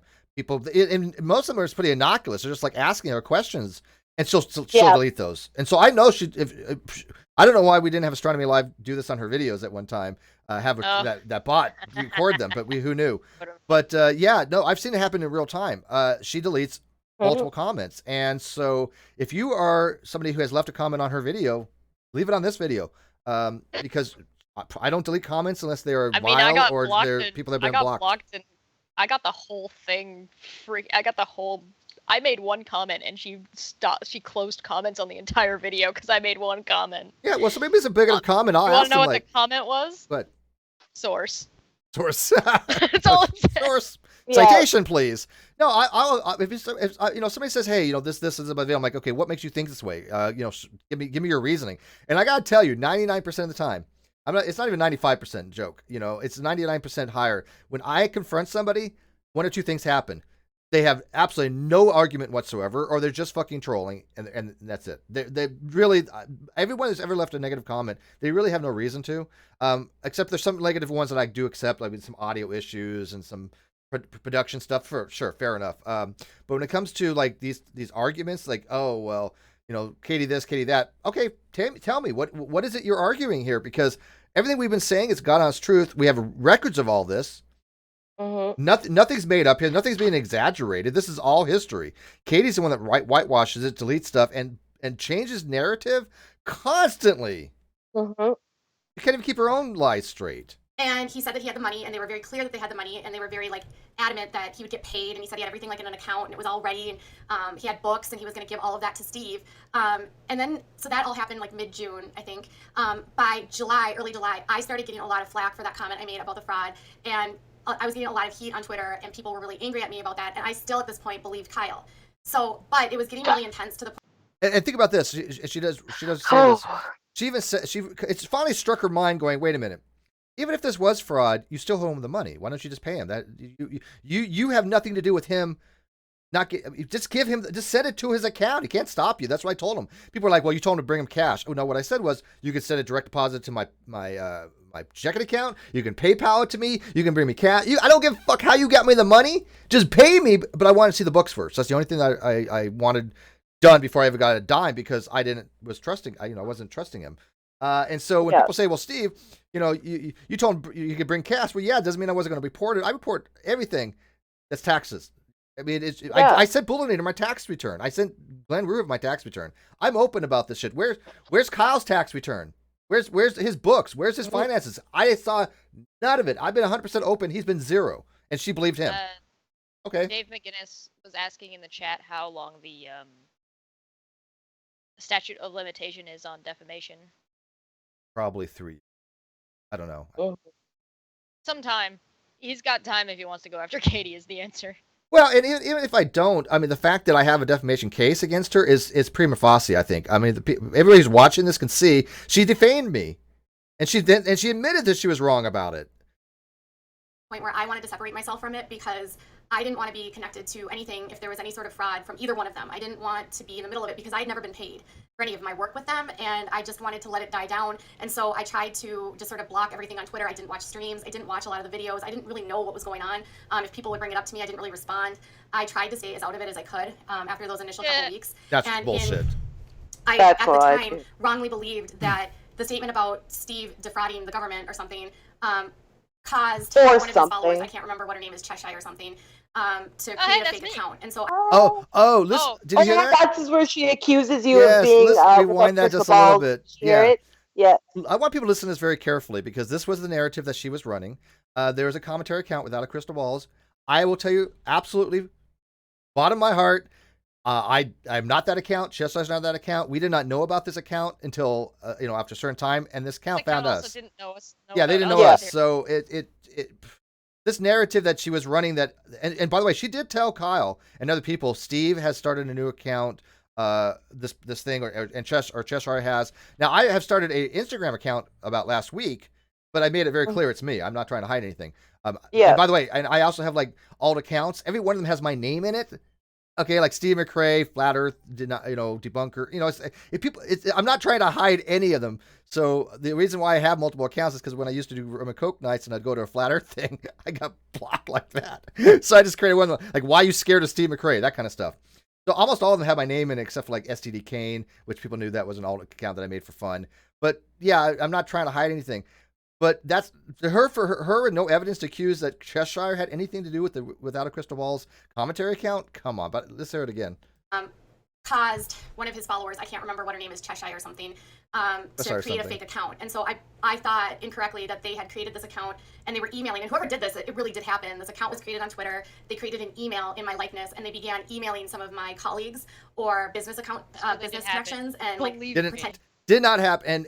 And by the way, it's kind of hard to explain to you in detail here, but if you go to Without a Crystal Ball's commentary account, Nick Suda did a wonderful job explaining how I'm convinced that somehow Katie fabricated some stuff, because the email was not looking legit. It was a DM. It was really bizarre, and maybe Cheshire can explain it better because she kind of looked into this. The email? Yeah, because the email was not a true email. Yeah, okay. Essentially, like, there wasn't an actual email account tied to the email that was sent. Essentially, Nick knows of a way. I'm not very familiar with I've never used it, so I'm take with a grain of salt. But essentially, what it does is it lets you backtrack the email address, so you can find out essentially like when this email address was created, et cetera, and you can actually like search for it. So I actually do the same kind of thing with anytime I get like a spam email that looks like that says it's like from the government or something. What you do is you can copy and paste that email into Google, and it'll tell you whether or not that email is a scam email. Essentially, if it's on like a list. It's the same kind of idea. So essentially, when Nick looked into it, he was like, "Yeah, this isn't an account. This isn't a real email. There's none of the information that you get when you because when you keep in mind whenever you transfer something, any kind of information, like send a message, all of the information is transferred because it has to be." And there was no screenshot of this email. There was no screenshot of this email. This email was never. No. There's no evidence any such email existed. Yeah. So essentially, whenever you transfer something, all of your information goes. It will tell your IP address. It'll say where it's from. It'll say your account name, any information you have to your account. Now, usually all that information is in the background, like it's hidden. Like, you're not going to see that, but you can find it. It exists if you know what you're looking for, if you know what you're doing. Yeah, go check out Without Crystal Ball's commentary account, because, again, she has a record of all this, because Katie never showed a screenshot of it. No email. Needing to be me, and I thought that was coming from Steve's camp because it happened at the exact same time. Now, it could have been someone that was, like, a supporter of Steve or, like, a troll, like, supporting Steve doing this to me. Why does it have to be one or the other? I mean, exactly. It's been confirmed plenty of times that it was not any of these things. Yeah, it wasn't my camp. To her, she knows this at this point in time. And she is lying. And Without Crystal Balls is not a troll account. I know. Like Laura has been trying to paint her as a troll and some other people. She's not. I find her to be highly credible, highly accurate. That's not what a troll does. She gives a very good accounting of these things. And she probably does. She probably supports me in some way. I support her, so I guess in that regard. But she's not. Like in my camp, she's not like, a follower of Steve. She does her own thing for her own reasons. This happens to be something that she's passionate about because she's seen Katie lie long before she met us. So this really her account had nothing to do with us. I believed it was either Steve or someone connected to him or Cheshire, but they've told me that's not true. So at the time, I sent a message to Kyle and I told him I'm going to need to separate from Non Sequitur for a bit, and this was on July 2nd. Steve's crew is out of control. They stole my intellectual property and created a Twitter account. Never happened. Created an email account with my company name, and they're emailing my affiliates and pretending to be me. Yeah, none of which happened. And she knows this, and she admitted that she kind of messed up on that. But still, I mean, to throw these accusations around, especially when you're a journalist and you just don't do your due diligence, I'm sorry, but you're just inept. You are inept. And by the way, she has no journalistic experience. This is why she's inept. She didn't go to learn how to do proper journalism. Apparently, Katie was also mixed up with Tati in the beauty community at the time. Yeah, that's what I think Without a Crystal Ball knows her from. This person could be literally anybody, is the answer. Anybody for any reason. It could be a concerned citizen doing some tracking. It could be somebody who's not even necessarily concerned but finds Katie interesting. It could be Bullinator. It could be Bull. It could. Why you do this, Bull? It could be somebody who knew her in real life. I don't know. Yeah. Who the hell? It could be somebody from Pathos for all we fucking know. Well, if you go back on some of her stuff, I did last night, and there was a video she did about, she was talking about a blog she wrote for Pathos that had to do with anti-vaxxers and anti-vaxxers being terrorists or whatever. And she was talking about it. And recently she says, oh, I've only started getting this much heat and people coming after me because I'm growing so fast. Well, when she did that video, she said she had a lot of people from that community coming at her. She was getting a lot of hate. That was only when she had 3,000 subs. Wow. 3,000 like, subs and she had that much hate coming her way. Okay. Yeah. And it's not that sounds like me. But whatever. Well, yeah. It's not like Without a Crystal Ball's account, you know, is just rah Steve. Like he I don't even know. I just say she because she said she's that much is open. Oh, okay. Yeah. But it just seems like, you know, Katie likes to fling whatever she can in her hand and see what sticks. Yeah. Yep. Yeah, and then she backs it up, retracts it, and then tries to delete it. Yep. Helios for 575 for $2. A debunking account is different than a troll account. Yes. Yes. And also, Steve, come on, you just know you have trolls in perpetuity. I do. Oh yeah, but my trolls are getting worse. I mean, again, they're not. No, they're not. They were always this bad. No, I disagree. I think that they've gone over the edge. And again, this is not just me saying this. I've actually people tell me that I should probably contact the police at this point, but I'm not interested in doing that. I've wanted to get a CWP for a while. It wasn't just because of them. It's just other reasons. But I had a CWP in Washington. People know, so I did take firearm safety, and I happen to like firearms. But you know, my haters and stalkers from a group that I left ages ago, they have gotten worse. That's what I'm saying. You've got a group that hasn't really gained any kind of traction or any kind of. Oh, they've gone backwards. Their reputations are shit. Yeah, they're in perpetuity, as in like you didn't get them because you grew fast. You had them forever ago, and now they just exist for eternity. I guess, they will never go away. They think about me 24/7 on Discord. They just don't. They just lost any kind of ground that they had gained, and they've gotten smaller and worse over. Like they're not as. Yeah, they just got nothing. And even Bullinator knows these people very well. He was in this group. He knows. And he even he says they're going around the bend. He's even seen them got worse. And that's fine. Let them hang themselves because we've been saying for the longest time these people are fucking batshit insane. Steve had trolls before I was born. Yeah, I was just reading that.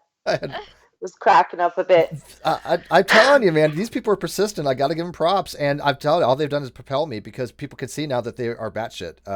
I mean, what am I supposed to do on it? To me, I just use them to my advantage because they do all the damage to their own reputations. They're not doing shit to me because I've been telling the truth, and they're going nuts. I mean, they spend their whole lives thinking about me, and I'm like, I'm to be worried.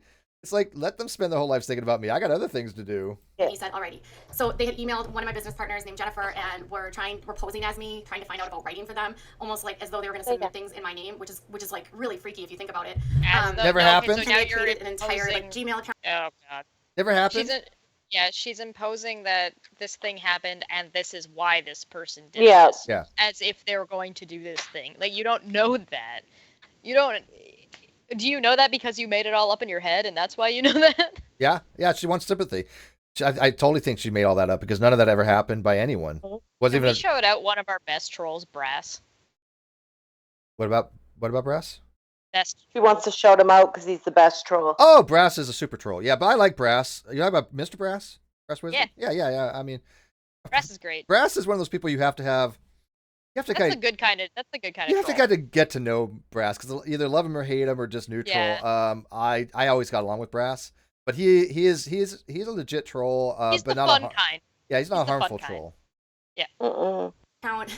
And they still have this entire Twitter account, and they still post things about me, and I am blocked by them, which is weird. They talk about me nonstop on this Twitter account.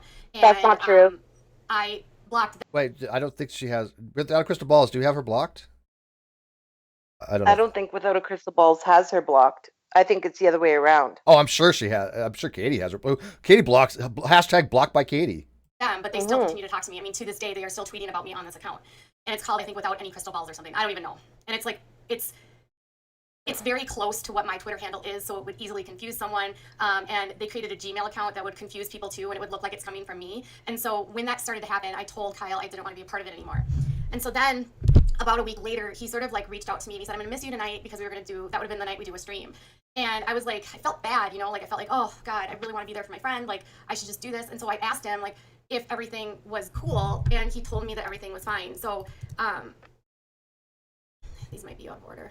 Hold on. And notice why she has no compunction by throwing Kyle under the bus and showing private Nope. DMs. Which, by the way, I have not shown a single private DM from Kyle or anybody in public. Not one. Yeah, the only ones that you showed kind of were the ones from Mel the other week. Okay, that was exception because I told her I was going to if she did, and we're fine. We mostly agreed. Yeah, you agreed. We both agreed. On that. Yeah, that we both agreed on Yeah. that, and that's different. I'm fine with that. Like I said, people say like 3 years ago you showed, Fiona's thing. That was 3 years ago, and it was something related to something else, and it was innocuous, and I apologized. So I know you're gonna have people that are going, well, Steve, you showed a private DM 3 years ago. Okay, whoa, okay. For 3 years, I have not shown a private DM, and I nor in the future do I intend to, unless there's absolute reasons to do so. And I will make exceptions if really are needed, but I haven't really reached that point yet, except with Scientist Mel, which again, that was a mutual thing. But other than that, confidentiality is a huge thing with me, and it should be. I have people coming to me all the time now telling P, I don't want this to get out. I don't want, Katie to know this. I don't want to know people who I am. I get that. And by the way, they can all tell you, I've kept their confidentiality. I can say where can I get a Steve mask? Thank you. Roy for $5 says, "Where can I get a Steve mask?" Asking for a friend on the Taste Oh, Craft channel. I swear to God, if Chester does cooking show with my face, I'm done. I'm done. Yeah. Not only worse, he does. Planning on dressing up as him for next. He doesn't just cook with that mask. He wears it to sleep in. Yeah. I don't know. Yep. That's just bizarre when you have that level of obsession with somebody. These people are absolutely obsessed with me. Chester, on a scale of 1 to 10, when it came to Fiona and Laura and Agrippa and Keon and all these people that are just massively obsessed with me, I think they break that. I think they go to 11 or 12. I'm here. Okay. Maybe I'm a little biased, but it's up there. They're. The thing is like this is. I don't even know. I don't even know. Like, this mask thing got me. I was like, even Cheshire's a troll half the time, and even she's like, whoa. Even I'm a little creeped out by this shit. She's all telling me you need to like start a police file on this kind of thing. Yeah, well, that's I actually did recommend that because the did. thing is like there's you get to a point where you've got somebody who is so mentally unstable. And when they're that mentally unstable and they're going to go after, and they've got somebody in mind, that creates a really dangerous situation in a couple of different ways. And it doesn't necessarily matter where they live. What matters is like their effect on the people that are following them. That's a good point. Also. Well, he doesn't have much of a following. What happened with this guy is it doesn't matter. It only takes one. He got kicked out of the GDC a long time ago, and then Dr. Alex Malpass and Burt Poole annihilated him. Showed people that he was completely inept logically and that he was just an idiot. And those videos are still up on Burt Poole's channel if anyone watches it. And I think he snapped. I think he lost his shit that he had Dr. Malpass, who's a brilliant logistician, and Burt Poole, who's really brilliant at this stuff, just shat on him and going, hey, you know what? All this shit about Steve that you're talking about is complete bullshit. You're an idiot. And they called him out on it. And I noticed after that, he just lost his fucking mind. He couldn't deal with it. Godless Scummer from 2. They've gone Spinal Tap up to 11. Turn to 11. Yep, turn to 11. It's definitely remember that movie. Yes, it's beyond the. It's one thing to troll. It's one thing to just be kind of a hateful person and try to bring somebody down. It's another thing to be dangerous in that regard. In that, we're trying to dox you. We're actually trying to cause you physical harm, or we're trying to contact your workplace. Well, look at Keon. Keon got 2 trans people removed from Twitter. He's harmful. Yep. And people say, well, Steve, you told people who Gripper was. No, actually, I didn't. Somebody else told who Gripper was. And then that just got around. But people who have known who Gripper is, his name's out there. He wasn't hiding his name. And by the way, he tried doxing me and he tried doxing other people. So what has he got to complain about? He wasn't doxed because people know who he was. His name's been out there for quite some time. But my address, my other address was not out there. I never released information. And he's also part of these other groups who are, on one hand, have Agrippa, and we have screenshots of them actively calling Agrippa into action. Yes. also on the other side being incredibly two-faced and hypocritical and saying that, oh well, it's wrong to ever dox anybody. Yeah, that's Yeah. ridiculous. These people are dangerous trolls, and I mean that they will try. For example, when you get two of my friends removed from Twitter, you're done. You're in the dangerous category. And by the way, Grippa did lose his account. So. But where this next person has gone to, it's essentially somebody like cooking and doing things in a Steve McRae mask, and I don't understand how they're claiming that other people are obsessed and following and like ball washers of Steve and calling those people McCrazies when you're literally so obsessed with Steve and so obsessed with everything he does. You're wearing his face to try and make some kind of parody thing, but you're just kind of creepy and are clearly the McCrazy here. But it proves my point. I mean, I'm happy all this happened because Reds and I have been saying this for a very long time. Reds Rhetoric has known these people just as much as I have, so has Bullinator. We've been trying to tell people these people are not mentally stable. They're just not. This is pure clear evidence that we're right. But anyway, super chat. Then we gotta get back to the video. Maximilian Mod for 100 sex dance. The my truth nonsense is like a kid refusing to take responsibility for the broken vase on the floor. In my opinion, she doesn't know what personal responsibility is. It wasn't my fault. It was Gravity's. She doesn't though, because she's even said herself that she is a very unapologetic person. Yep. She won't. Yeah. Yep. Sorry, go ahead. Oh, Tom says, yeah, and Alex Malpass and Burt Poole are not the people who are just yes and support Steve. They are neutral and called heretic out. That broke him. You're right. Yeah. They'll tell me I'm wrong. Burt Poole comes after me all the time on my agnosticism thing, but he does so in a very intelligent way that I like. Heretic also made 2 videos on the RP stuff. But he doesn't say I'm wrong. By the way, Burt Poole has never said I'm wrong. He says just the opposite. He's like, you know what? Stop going after Steve saying he's wrong on this agnostic atheism stuff. He's not. Go after him for justification why he holds a particular position. Exactly. That vase jumped out right in front of me and I hit it. I don't know what happened. Anyway, why vase? Why you do this, vase?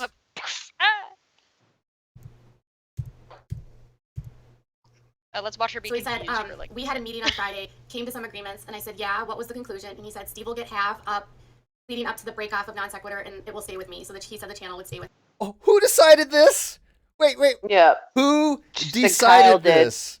Bullinator was in that meeting, Reg Reddick was in that meeting, and Gruhif, my attorney in fact, Glenn, was in that meeting. That was it. The 5 of us. Bullinator can tell you this never happened. Nobody said this. The channel stayed with him. I'm suing to get the channel back. With him. Sorry, you guys. So it was after he said that he had. Damn, she's like furious typing. Yeah, I actually wrote a note here. She's a loud typer. Yeah, go ahead. Yeah. What's your note? I put Steve will get half of his channel and the other half will stay with Steve. And then I put, this is when she gets so stressed, she starts clicking frantically for screenshots because they're out of order and says, this is so stressful for me. I hate this.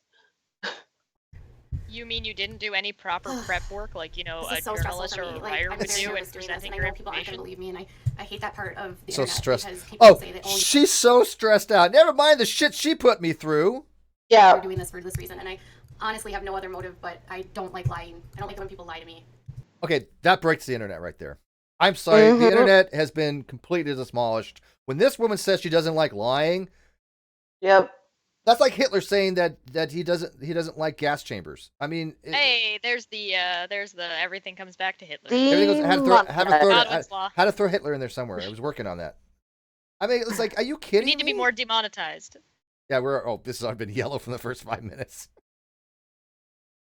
Oh, hey, look, somebody showed up in the chat on an alternate account. Yeah, go figure. A troll. Yeah, Grippa shows up on these multiple accounts thinking that for some reason, like, he's getting to us, and he doesn't realize he's the comic. Yeah, it's Grippa. When people are laughing at the troll, you're no longer a troll. You're a clown. Okay. I mean, so yeah. Yeah, Grippa's jumped the shark. He's just a bad puppy who's been put in Twitter timeout because he doesn't know the shit on the carpet. Yeah. The guy that literally released my address and my personal information, trying to label me a doxer for information that was already out there. Yeah, whatever. Knock yourself out. Go fuck yourself. People have been on Twitter putting his name out there. I enjoy that. It wasn't me. I didn't release his name initially. I enjoy that he's trying to bait you by using a screen name that says "Watch Gilligan Run Away," as if like. Yeah. Whatever. Yeah. Gripper, have fun. Nobody gives a shit about you. You are a clown. You're a liar. You're a piece of crap. Whatever. And you're blind, apparently, because apparently he seems to think that, one, I'm fat, and two, have no waist, and I don't know how that... So let it, he's I blocking hate the to trap. see what he thinks about me if he thinks you're fat, Cheshire. My goodness. But let Agrippa run his narrative. All it does is solidify what we've been telling you about these people, that they're fucking insane. Agrippa is not mentally stable. He's dangerous, in my opinion. So let him run his script. He's allowed to. But now you guys know, 300 people are watching this, what we deal with these people. And that's really what it comes down to. So he reaches out to me and he says, like, I'm gonna miss you tonight. And I say, okay, yeah. So like, and then he tells me like they've agreed on everything. And I said, isn't that what you offered from the beginning? And he said, yeah, but after the lawyer went through everything, Steve didn't have any standing to make any demands. And I said, did he have a lawyer? Did he agree to shut up about you and your co-host? And he said he's got to, or no deal for him. Oh, really? I have to shut up or no deal for me. Really? Bull, again, when did this all happen? And I said, good. My God, he's been on a tear. He's hosted an entire show about me because at this point he was very upset with me.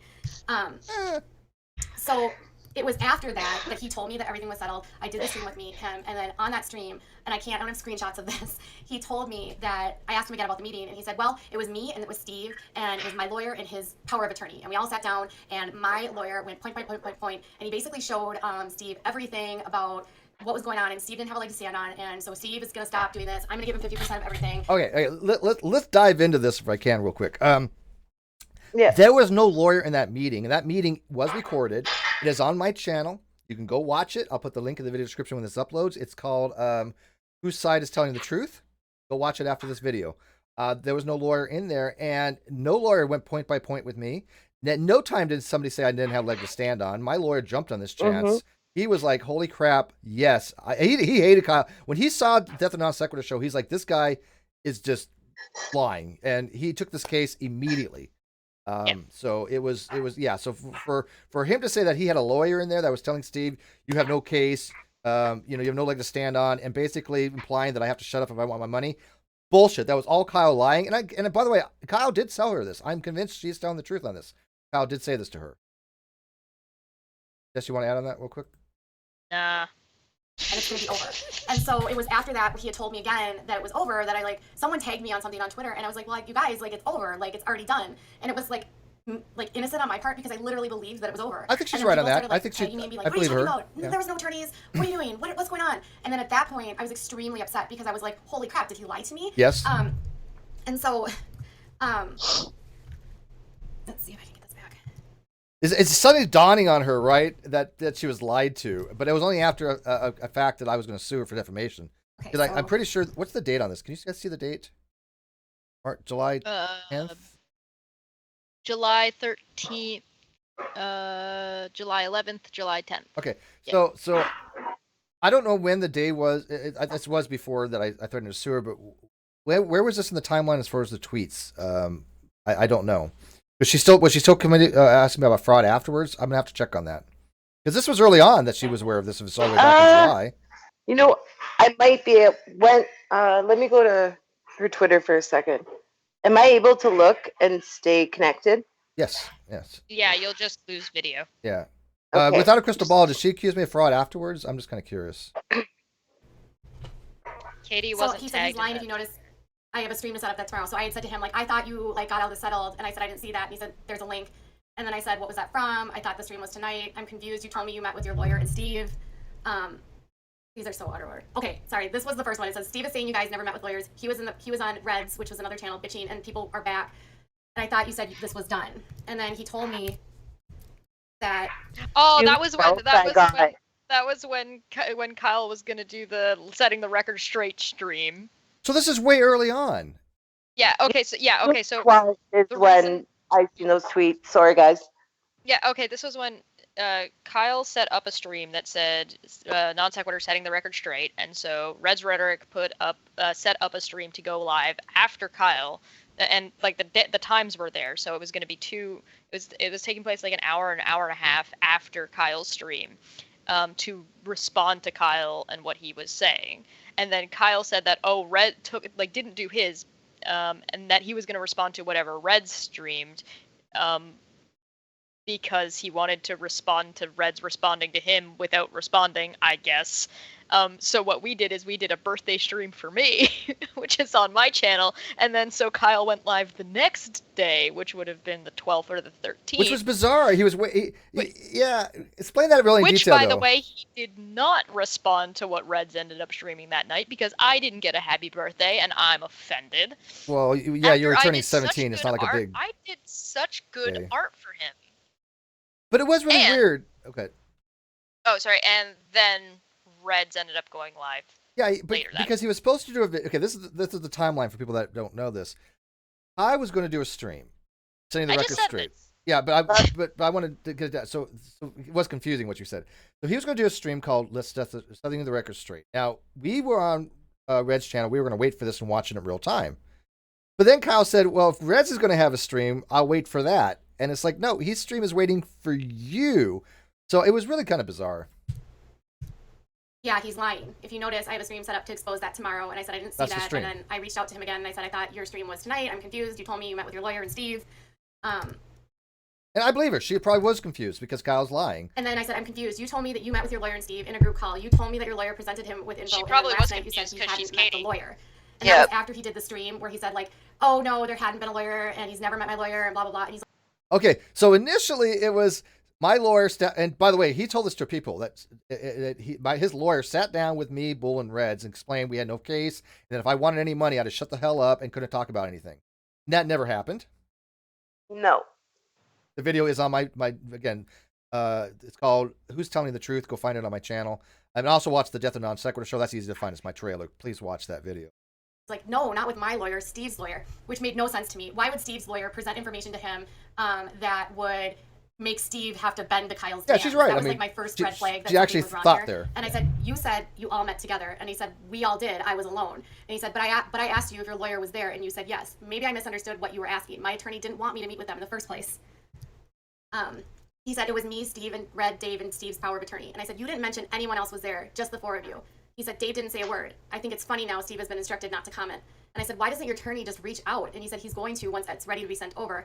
He has to verify that with medical and then with the contact his power of attorney related to like his medical stuff with taxes. And he says, until then, there's nothing to discuss. And I said, verify what medical? And he said that Steve reported he had additional income coming in. And this is where I was like, this makes no sense because my son gets Medicaid and you don't have to report future earnings. You only report what you've made. And I said, but he didn't get paid. He didn't have anything to report. And he said, but he's wanting the funds that are accrued during that time, and he received benefits that were determined based on. And no, this is another thing. I never used anything. She points out, and she gets it right, that if there was a medical issue, they go after the person and get money back, right? I never used anything. Yeah. There was no money to get back. There was no fraud committed at any time, nor could have been.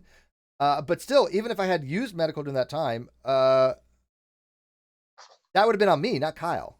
That would have nothing to do with me getting paid or not. On that income he reported he had coming in, and if I just turn that over and he didn't report it, there's an issue, which is actually not true. If that were to happen and he were to report it, if for some reason it would come back that he weren't eligible, then the state would go to Steve, not to Kyle, and ask for the money or whatever they had to pay during that time. And that happens a lot, especially like with Social Security and other benefits. Like if it was an error in payment, the government will always come back and be like, you owe us money.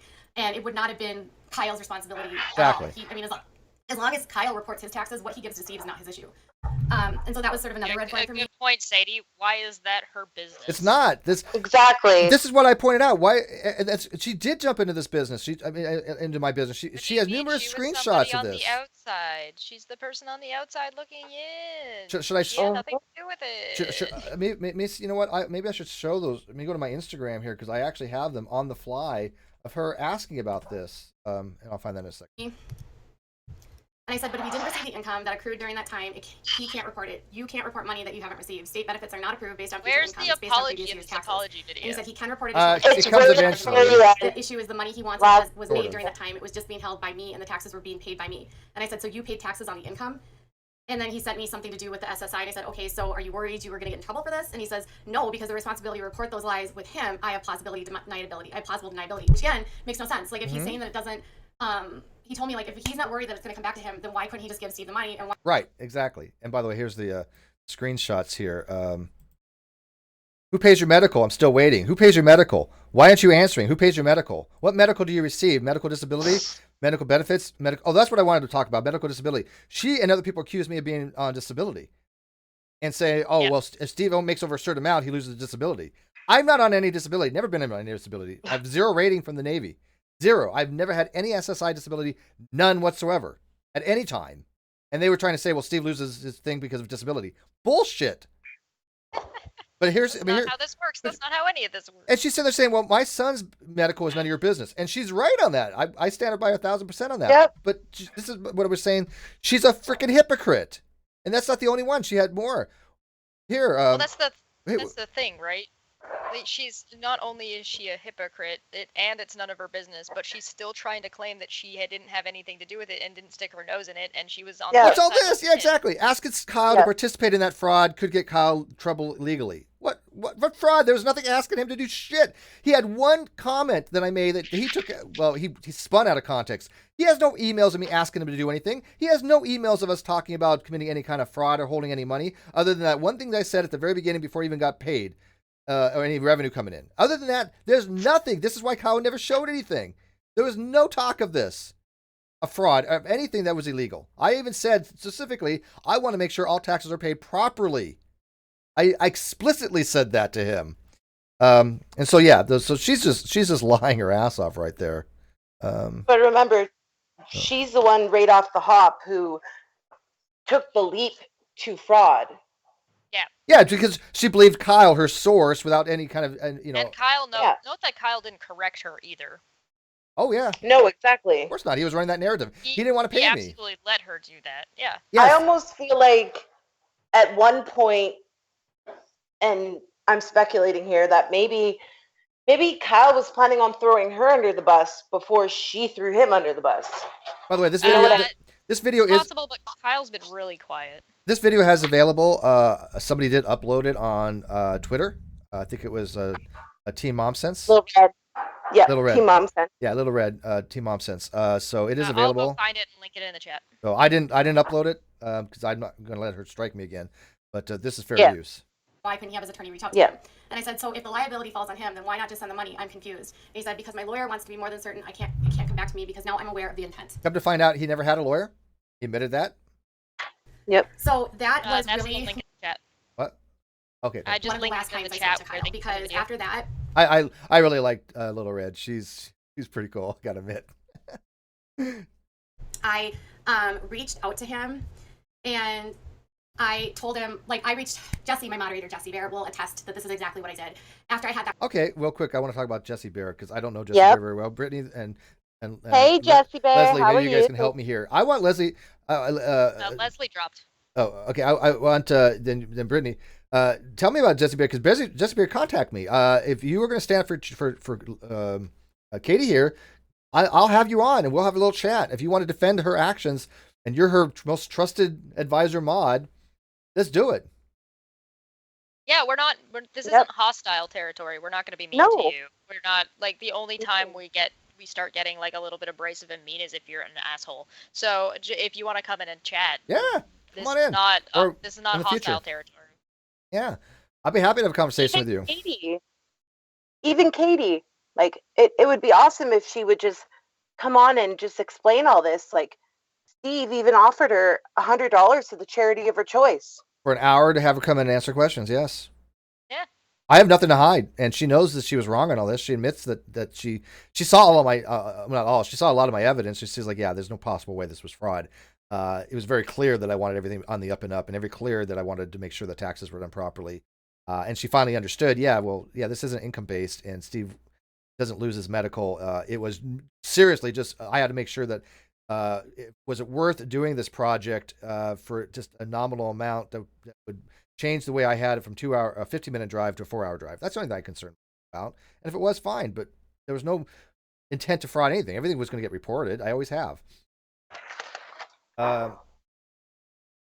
Helios, $575. You want to read that? Yes. I can't read that. I'm sorry. My eyes are fading. Katie, unprompted, brings her son into this. Also, Katie, my son's medical is none of your business. Everything she says simultaneously does the opposite. Yeah. Hypocrisy. Thy name is Katie. Yeah. I got you, Helios. Yeah. Yeah, again, there's another tweet out there going, well, my son's medical is none of your business. But yet, if you go to my tweet, I think on my Twitter right now, I have pinned. I want to have pinned that says, hey, well, why is my medical yours then? Yeah, Judy? I linked your conversation with Kyle. I messaged her because there is nobody I trusted more on my team than Jessie. She has become one of my very good friends, and I come talk to us, Jessie. I tell her things, and I told her what was like going on. Yeah. I shared the screenshots, and she was just like, "This is really messed up." And I said, "I think he's lying. I don't think he has the money." And I didn't know, right? And so I just kept believing that he would pay him. And I just kind of at this point stopped really talking to him. I wasn't connected to him in terms of my channel. I didn't really want anything to do with it because it all seemed super messy. And I am not the kind of person, like, I'm the kind of person that pays everything on time. I've like always had really good credit score. I like try my best to always pay things off in advance. I am very like, if I owe you money, I'm gonna pay you back. If you owe me money, I'm gonna expect you to pay me back. I try to follow very much the letter of the law. The only time that's ever happened with us in terms of like financial stuff was my husband had to foreclose on his house in 2012. But like literally. By the way, I had a bankruptcy in the early 2000s something. And by the way, Grippa was the one that actually did a deep dive to disclose that information, which was fine. I've talked about it before, but that's this is how my haters will actually did a full background check on me to try to find dirt on me. Which, hey, go for it, knock yourself out. But that's how invested they are with me, that they will go and actually look at my public records to find a bankruptcy and try to use that against me. Okay, Katie does it too. That's weird. She did a background check on the Ashley. Yeah, I talked to the Ashley, but Ashley says she doesn't do anything with this. Yeah. So I get that. Oh, yeah. Yeah, and I understand the Ashley's position, although I told her, Oh, yeah. I was like, look, this lady's done this to you. I just wanted to know more about her. Here you go. But she wasn't interested. She knows. She knows, yeah. Yeah. Everyone in the United States was foreclosing on their houses at the time, so that isn't really that big of a deal. But like beyond that, it's like I didn't want to be associated with this because that's not my like moral. Like I really value truth and honesty, and so. This is what I want to touch on once you play the rest of it. Tell me when to stop, because I don't know if I can make it through this part. It's just okay. Just hold on. Ridiculously comical. So I didn't really talk to him very much, and I think the last time I talked to him was like a couple weeks ago after he did a stream where he was going to say goodbye to the Non Sequitur show. And I think I texted him in the beginning of August, very briefly, like very brief. And then again, August 28th, there was a very brief communication. And that's the last time I've talked to him. And I haven't really talked to anyone else connected to it either. I haven't talked to Shannon. I haven't really talked to Casey. I haven't really talked to Godless Engineer. I have never really had a relationship with Jimmy, who's the friendly atheist, who's connected to this too. No, Never really. Not the friendly atheist. Never. The friendly atheist is the friendly atheist is Hemet Mentat. Mr. Atheist is Mr. Atheist Jimmy.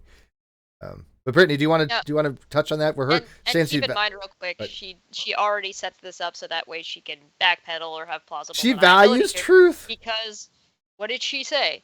Never really had a conversation with. Really? Do you want to look at all the tweets that we have saved of her and Caitlin Chloe going at Steve for medical shit? I have those too here somewhere. Here, what about this one right here? Katie did basically accuse Steve of committing benefits and tax fraud, and here it is. Which is fraud. He's legally high.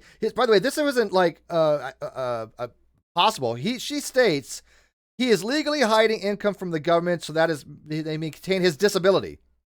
Both those things are wrong. Then it's not. Yeah, she meant illegally. So I'll give her the pass on that. Yeah. Because she did mean illegally. I don't think she meant to say legally there, but.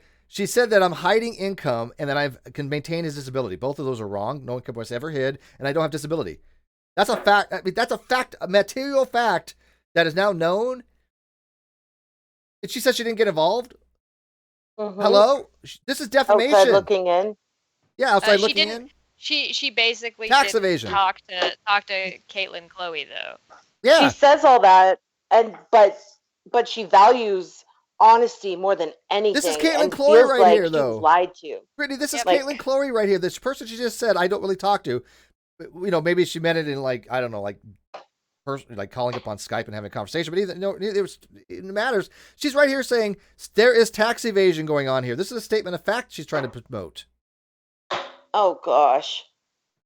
You know, and then Caitlin, who I again think is just as dishonest, says actually Steve did admit to not wanting to take the money. No, I wanted the money. I tried to get the money. I wanted to see the books first. Kyle offered to send him until Kyle could physically bring him Kyle offered to send him until I don't know how to parse that. But I also said, yeah, send it to my bank account. Send it to PayPal. Send me a check. I don't give a shit. Give me some damn money, but I want to see the books. Yeah. That's what I said in Red's Hangout. But of course, they neglected all that part for narrative. So I just like I was never part of that club. I was always on the outside of it. So when I sort of walked away, I walked away from everyone. I like not on purpose. It just kind of happened that way. And my content is very different than what they all do. And so it kind of just like made sense, if that makes sense. This is so confusing. I remember she values truth and honesty, but she knows that I'm involved somehow with this other account. But keep in mind, I'm involved, but she's not. Yeah. And by the way, what really shits on the whole narrative is I literally went to court. People may not know. I literally went to court on this. I won by default. We're just trying to figure out if Kyle's going to fight me getting the channel back, which he has to give good reasons to the judge. And he also has to tell the judge why he didn't show any books. That's his options. He's already been found for fraud, fraudulent conversion, unjust enrichment, breach of fiduciary duty, and breach of contract. Those are done. He cannot fight that, cannot vacate it. We've already sealed that deal. The judge now is asking him, we're going to give you a chance before I make it an order to give me a reason why you haven't showed the books yet and why you haven't turned over the channel to Steve and why maybe you shouldn't. He can respond to that. He has not yet. He has till December 9th. I hope that he does because I want to know why he hasn't shown the books because he can't vacate the other stuff. He lied about that. Intellectual said that Jesse Bear, I was a mod for a while and I gained respect for you at the time. Now I can't help but wonder how someone with your morals and ethics can stand with Katie right now. Why and how? Is Jesse Bear in the live chat? Or he's just saying that to her? No, he's saying that to her. Okay. Yeah. But I was going to say, but the fact that I went to court over this to get money proves there was no. I'm not worried about losing medical because I can get $100,000 from Kyle and I still have medical. It's not income based with the VA. It never has been. Today's shirt is Garrus and Femship. By the way, hi Unirock. By the way, thanks for doing that the other night Unirock. You saw how crazy those fuckers are, man. Oh my! I only got to watch a clip of it. I'm gonna have to go back and watch it later. Oh, watch it. I will. They've gone over the edge, and that's fine. I think Unirock and other people that have exposed these people for the people that they are, which Reds have been saying for a very long time. They've done it to themselves. So, with all of that said, I started getting tagged again with all this Amber stuff, right? People kept tagging me and like Steve was saying stuff and I was really confused. And I was like, someone tagged me about some sort of like, he's suing someone or some sort of lawsuits going on. And so I ended up and I didn't know anything about anything. Like lies. I didn't know anything about anything. Lies. Is that a lie? Go look at my Twitter because I retweeted it. Dead Kenny in space. Did she know anything about anything? Did she know anything about anything? But Dead Kenny in Space said, yes, I confirmed. I did tell her that Steve was thinking about suing her the day before she gave me this apology. I didn't know anything about lawsuits. I didn't know anything about anything. Like, I have no lawsuits out against me. I hadn't followed his page. I had him blocked on Twitter. I wasn't watching. I mean, he hosted videos where he talked about me. I didn't watch them. I just felt like if anything, he can say what he wants about me, and it's fine. Like, I'm not going to get in the middle of this. Like, let him be mad at me. I don't care. I'm going to move on.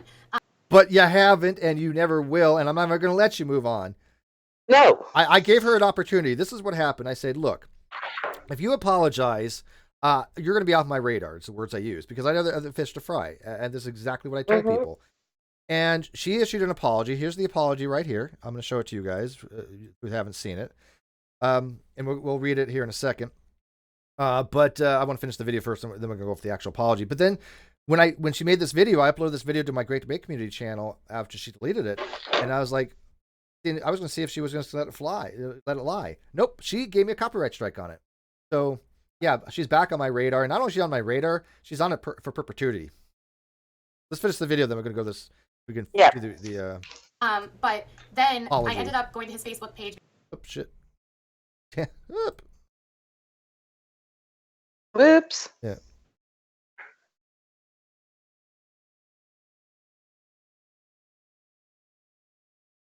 What the f was I that? just felt like if anything, he can say what he clicked wants out. about me, and it's fine. Like Don't look on my files on my Google Drive. Okay, Just, like, listen, let that him was be mad. shifty eyes and a smile, like. Oh. Yeah. Oh, you saw When that? I saw somebody her face thing.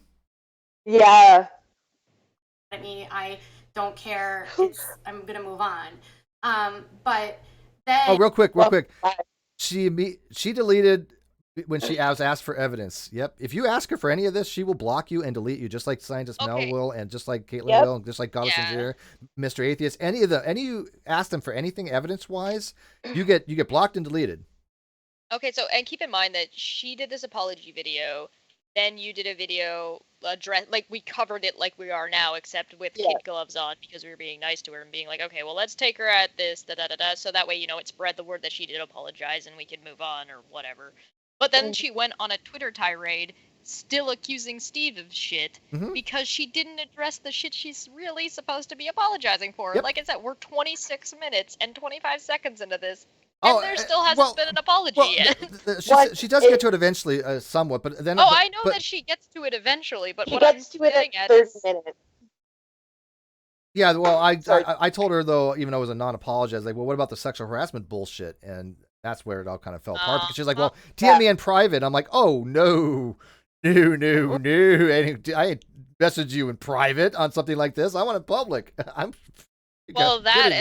sounds like, that's setting you up for her to say that you said anything. Yeah, I was not going to play that game. And by the way, she said, don't talk to me about this again. I'm going to block you. I didn't say anything. I noted this. I didn't say anything to her, public or private, after she said that, and I still got blocked. So she was looking for an excuse to block me. And I ended up going to his Facebook page because Scientist Mel did the same thing to me. Scientist Mel called me out for something I didn't say, misrepresent what I said, and then when I called her out and said, "Oh, that's not what I said. Why are you misrepresenting me?" She's like, "Well, let's have a conversation about it." And she said, "My DMs are open." I said, "No, you made these accusations publicly. We're going to discuss it publicly, when and where." And she blocked me and said I was being rude. Yep, that's they all seem to have this personality quirk. It's like we have been able to, we want to talk about things in public that are accusations in public. I'm fine with that. Now I don't think that everything should be made public on certain situations. I get that, but something like this, I'm happy to go. Okay, Katie, what you got for us? Yeah, being tagged and stuff related to him, and I was like, all right, I have to see what's going on. Why I'm continuing to get tagged. This is 3 months later.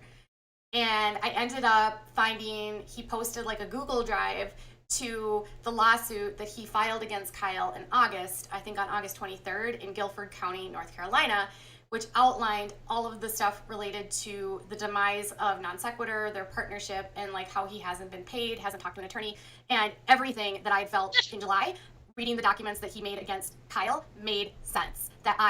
What Kyle told me wasn't true. You mean that thing you probably should have asked about at the beginning of this? Did I not tell people before he even filed that I have enough evidence to bury Kyle, and that if you wanted to come to me, I will privately show things? Oh yeah, no, you offered everybody multiple. You wrote an open letter, for fuck's sakes. That she could have easily been included. It was an open letter to any YouTubers who wanted this information or wanted Not to one know took what me was up on going that. on. Not one took me up on that. Jeez. That tells you the atheist community, because I do hold them partly accountable too, because they shielded him and they just didn't want it. Well, is it the atheist community or the skeptic community? The skeptic. Okay, yeah, we're going to say the atheist community. I was to say the skeptic TM. Yeah. Trademark. The skeptic. The certain people that all they care about is pushing an agenda rather than actually finding facts and truth. Because a lot of people in the atheist community, and a lot of people in the skeptic community, they're like me. They want to find truth. They really care about that. So I don't want to lump them all together by any means, because I support a lot of atheist channels. And no, she hasn't apologized yet. Nope. We're still waiting. 27 minutes in, still waiting for that apology. Accused Steve of something based on statements made by Kyle, and then I felt terrible because I trusted Kyle and I believed Kyle when he told me that this is what was going on. Even though Bull was your best friend. Stop. Wait. Did she feel terrible because she felt terrible for what she said to you, Steve? Or did she just say she felt terrible because she trusted a friend? It's because she trusted a friend. And Mr. Atheist and God's Engineer and KC. Yeah, they all said the same thing. We were hurt because our friend lied to us. It wasn't about the $60,000 that were missing. It wasn't about the fact that the Non Sequitur shows got destroyed. It wasn't about any of that. None of them apologized to me on that. It was, my friend who I trusted hurt me. It was all about them. All of them. Every single one of them was about how Kyle hurt them. Once I saw what was in the lawsuit between Kyle and Steve, and knowing that still to this day he hasn't seen the books or talked to the attorney, and for the record, I've never believed there was an attorney. I never bought the story that the attorney. Yes, you did. Yes, you did. And by the way, said you did. She already said that she did. You said she did. Jessica, correct me if I'm wrong, but didn't a few times Katie refer to Kyle as her gay husband? Yeah, that happened. He wouldn't reach out because I've been involved with enough of this stuff. But barely knew him. Know that mediation doesn't require documents being sent over. It's his attorney should have reached out right away. which led me to believe that he had been stalling because I don't know why. I cannot speculate. I just think that he probably spent the money. During the time that he was making that money, he did go on a lot of trips. He bought a lot of stuff. He wore a lot of nice suits. Wait, and who's been saying this? Who? Oh, it's only a $12 suit. Is she taking this the same way she took Jilly Juice, as in like pecking at the scraps of what's left over of the story after everybody's already covered it? Yeah, That was this part of this. Yeah, and all of a sudden it's like, oh well, okay, well, I believe that I and others been saying this for quite some time. He went out a lot, so I don't know. And I don't know. Like, I just don't think the money's there anymore. I think he probably paid his rent. Who knows? Anyway. He did pay his rent. He literally paid his rent out of Patreon. He even said this. I even told him after the fact. Okay, whatever. Yeah, and you know whose rent didn't get paid with all their work they were doing? I felt terrible. You know that person that Katie said, or whatever. Well, Kyle, I mean, to be fair, Katie Kyle said was her most valued friendship out of this. To be fair, Kyle did give him, some money. I get that's out fine. That's out of the non sequitur account after we were like, hey, dude, he has to have his electricity or he can't do the show. That's the reason. It wasn't that I gave him money for food because Kyle wasn't giving him enough out of my own pocket, and I'm like, dude, the only reason you're thinking to myself, the only reason you're even giving him money out of the account because one, we're kind of forcing you to, because if not, he can't do the show. He needs electricity. Kyle didn't give a shit whether he was living in a darkness or not. Yeah.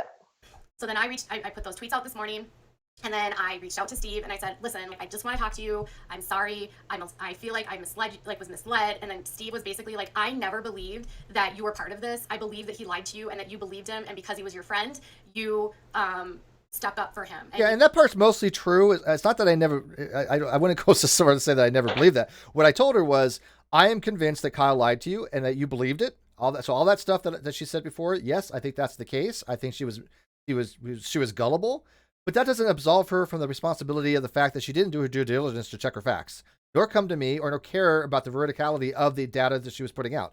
So she was putting out fake news, to use a turn of a phrase. She didn't care. Mm-hmm. So proof positive that yes, I did believe that Kyle lied to her. I believe that she actually believed Kyle and she relied upon that. So what? What are you talking about? She just said that she didn't actually believe him. Oh, that's good. Oh, even though earlier she yeah, that's a good point. Yeah. Well, no, okay. A timeline here. She initially did, right, and then later on, maybe she started not believing him, which would work for me. Well, we could make that work.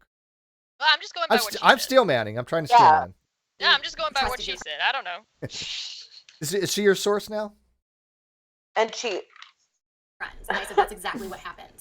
And I apologized for the statements I made. I said I felt terrible. And then Steve showed me a ton of evidence from his side, which basically proved that what Kyle had been telling me was completely inaccurate. He even told me that Kyle had told me that meeting that they'd had where he said the lawyers were, he said that Steve had You mean that thing that Bull tried to tell you before that you blocked him over? That most valued friend of yours? Yeah, did you hear what she said? She just said, Steve said, he said that Steve requested that meeting.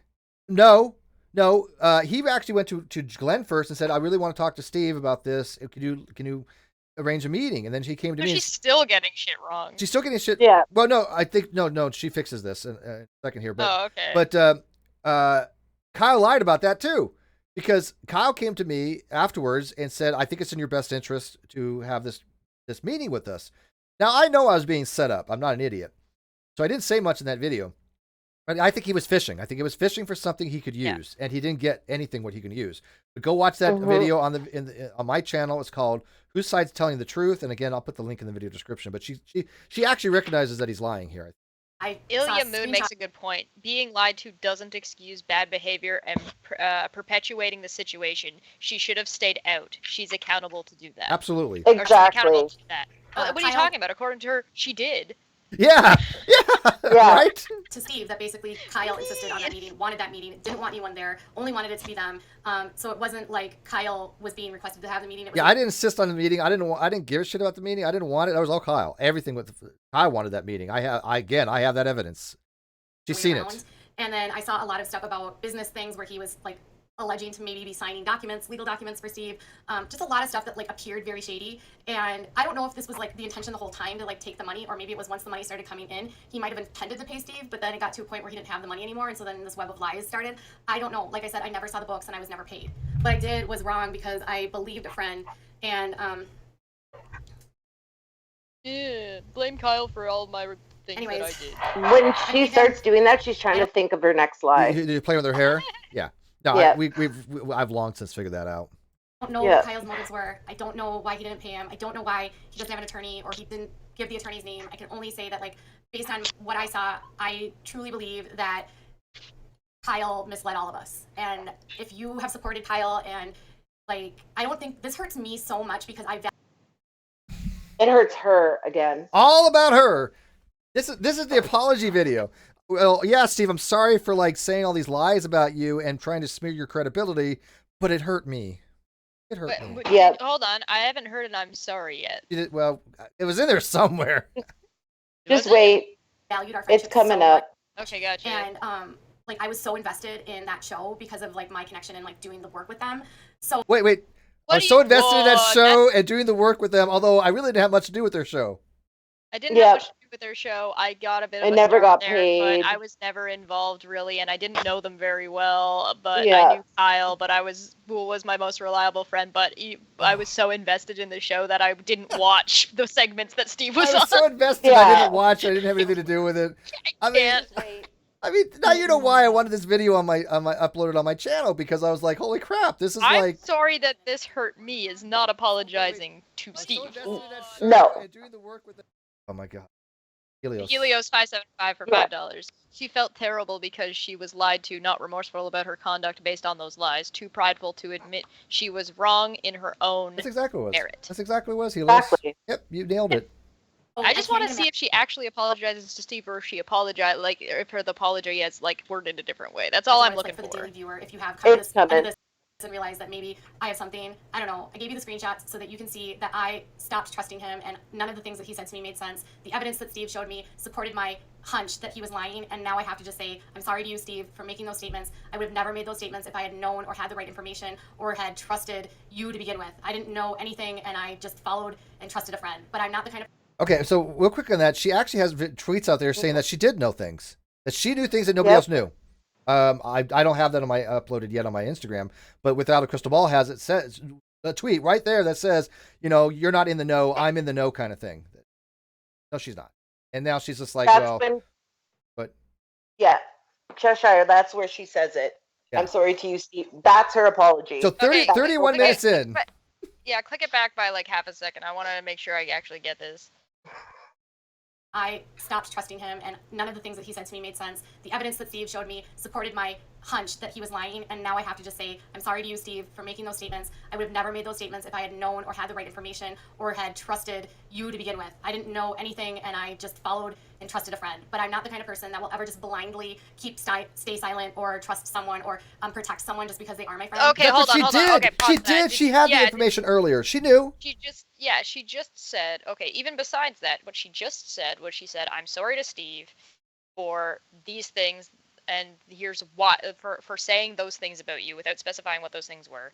And then also saying excuses as to why, that she trusted a friend, that she just blindly did what he said, and I should have trusted, and if I wouldn't have done these things if I had the right information. And then immediately says that I'm not the kind of person to do the things she just said she did. Yeah, it just, and people wonder why we try to hold Katie accountable. It's because of things like this, and it's not just about this topic. It's everything she ever does. It is the exact same. Video is ass backwards. And also, exactly what she just said right there, where she says, I'm not the type of person to just blindly follow someone and not hold them accountable, or whatever it was she just said, is exactly what she's painting me to be, such this bad person because I refuse to blindly follow her and take her word for it anymore. And I'm drawing my own conclusions based on my own critical thinking. And they're trying to smear you too. Yeah. And without any crystal balls, makes a good point. She stayed silent for 3 months. Yeah. And by the way, this is like the way in our close knit kind of friendship community, like even with like Nick, we'll ask for like to see certain things, not because we're not trusting the person. It is so we can actually say we've seen it, and there's some we can verify it, and it's not taken out of context. Everybody has their own bias, right? We all do all have, and so if I say, hey, look, I have this, and Chester says, well, show me. It's not because she's doubting me. It's because maybe I'm looking at it wrong. Maybe it's this, but she was able to say, hey, look, I have seen this. Steve is correct. Keep each other in check. It's a check and balance system. There's nothing wrong with that. That's the way it should be with friends. There would have been nothing wrong with this if she said, I said these things. I was wrong about these things. I finally got around to talking to Steve, which I should have done to begin with, and got the information. Steve was right the whole time. This information I didn't have. This is the information I have now. This is what my position now is, and I apologize for these things. That would have been fine. Done. 5-second video, I would have taken it. There's probably. Like a shitload of context here that doesn't matter. And the reason why she's giving all this context is to try and frame herself in a better light. Absolutely. And exactly. As Without a Crystal Balls points out, it's gaslighting. And but there are like one or two people that still think that the narrative that Kyle ran is still legit. They're still running it out there. Well, Steve said this. She's trying to frame it for her new audience. Yes. And so what happens is you still have a few people out there that they're trying to run that narrative that are still convinced because they're just idiots. Their new audience, she's hoping that the new people coming into her channel will see maybe those people and just ignore everybody else because they're blocking anybody that can point this kind of stuff out. We have 300 people watching. That's a pretty significant audience, so to speak, for this size channel. Every one of them has been exposed to the truth now. Every one of them. And keep in mind, they've seen this. Keep in mind that this is not this. If you were just listening to this and you didn't know any of these people or any of this information, as she said at the beginning, if you just are new here, don't even bother watching because she's trying to make people not. If you're watching this, and even if you're watching, the way she speaks is so stretched out, and as well as the way she's framing things, is she is contradicting herself within the same breath, like we just watched. We just watched her contradict herself from one to the other. But if you're just watching, or you're just listening, and you don't know these people, and you don't know the situation, and you don't know to look for this kind of thing, which there's a decent chance a good number of her newer audience members aren't following her for, and don't know about. And that's not to say that they're bad people. That's not to say that they're wrong. Right. It's just to say that they don't know to look for these kinds of things in her videos because you look for these kinds of things in all videos, but not everybody does that. And she's banking on that. And we're going to go a little over, people. Yeah, she's trying to utilize people's ignorance, and ignorance isn't a bad thing. It just means you don't know. But she's trying to use that to her advantage to frame herself in a better light than it actually. Absolutely. I can't. I won't do that. I don't want to stand in that at all. I just want to say, I value honesty more than anything, and I feel like I was deceived. I feel like I was lied to, and I'm sorry. I felt that I was deceived. If I were Steve, I would be super angry too. I have not loved how he's handled this publicly, but that's neither here nor there. I can see why he would, though. So why even mention it? Oh, but you can see why I would. Because one, Kyle wanted it in the public domain. He wanted court of public opinion. And two, I didn't think initially. Real quick, I didn't think initially I was going to be able to get justice because I didn't have the money to take it to court, and so the only recourse I had was to make it public. But I was like, you know what? Let the public, because I think people have a right to know. I am transparent, and luckily I had somebody who was going to finance the court case. And by the way, any money that I get has to be paid off that first because I want to make sure that my financier is taken care of. So I probably won't ever get a dime of this. I'm out $30,000. That's just a given. But his reputation's shot, and the people that have stood by him, like Katie and Mr. Atheist and Godless Engineer and Caitlin Clory, I think all their reputations reflect upon the fact that they've all tried to cover it up, all of them, and I hold them all partly responsible to some degree for the death of the Non Sequitur show and the loss of my $30,000 and $60,000 total that was donated and given from ad revenues and from super chats and people that thought the money was going to be fairly distributed. Based upon Kyle's promise that he did not fulfill. This was tens of thousands of dollars, $25,000 to $30,000 that he doesn't have. Don't forget to like and share. That's theft. Yeah, So she's even knowing that's around $30,000 plus that he owed me, and it's going to be, by the way, 3 times that amount we're trying for plus court costs. Not positive we can get that. Don't know, but the minimum amount that he owes me was a minimum of $30,000. Minimum. That's still a significant amount of money to anybody. Right. And so all this stuff about, this is drama. No, this is real life stuff. This money could have been used for something, I wanted to buy a house and have my daughter come live with me. That would have been the perfect ending to all this stuff. And we had talked about this, that my daughter wants to come live with me for a little while. I mean, it still may happen, but it's a hell of a lot harder now that I don't have that $30,000 to put forth to something. So this affected my life really affected my life in that regard. And keep in mind that Kyle did this banking, knowing because he was withholding funds from you that you didn't have the funds to do anything. Right. I think that was legit purposeful on his. Oh, absolutely, it was. Yeah. Because I even said in no question the non sequitur show, I was like, I don't think I can because I knew I had a case, even though it was a verbal handshake. But I knew I had records, but I was like thinking more myself, I don't have the money for this, and he knew that. I had triple digits in my bank account. Well, I mean, he knew that because $100. He designed it. He set it up that way. Yeah, and he was relying on that. If you go watch the Death of Non Sequitur show, he was like, sue me. But he said, sue me, because he knew that I couldn't. He knew you couldn't. He didn't know I had connections, though. He thought wrong. He thought Mistakes were made. There were grievous errors in his judgment. He thought he was always 7 steps ahead. That was his thing. Keep in mind that a lot of us actually gave Kyle the benefit of the doubt. That we, a lot of us were thinking that he was actually just taking the opinion of a handful of people on Twitter too seriously as a sample size. Yes. Yeah, because it's clearly not the case. Because he was like, Steve pisses people off on Twitter, which is basically the far radical SJW types, and he didn't realize that drama like that causes not negative things, but positive, because we can make shows out of them. We can talk about these things. He didn't realize that when you have a controversial show, you're not going to please everybody. And I told him this. As soon as you start trying to please everybody, especially that crowd, you're done. And he underestimated my support. I had brought thousands of people over to that channel initially because of my success with the Great Debate community and my channel, and most of the guests.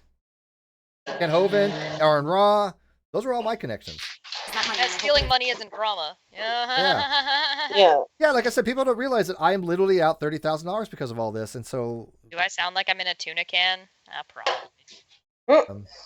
So when people say, "Well, Steve's just hating on Katie or bullying her or harassing her," no, this is real life stuff that she had an effect on, and helped cover up. I think this needs to be in perpetuity, following her around forever. Don't forget Kyle, dumb fuck of the year. Oh, that's gonna happen too, probably. Oh, and I'm gonna sound like I'm in a tin can for a while. Right. I'm in transit, so until I get back and kind of get things set up. I didn't compliment you on your picture again. That's such a nice picture. Also, we were talking about it in chat.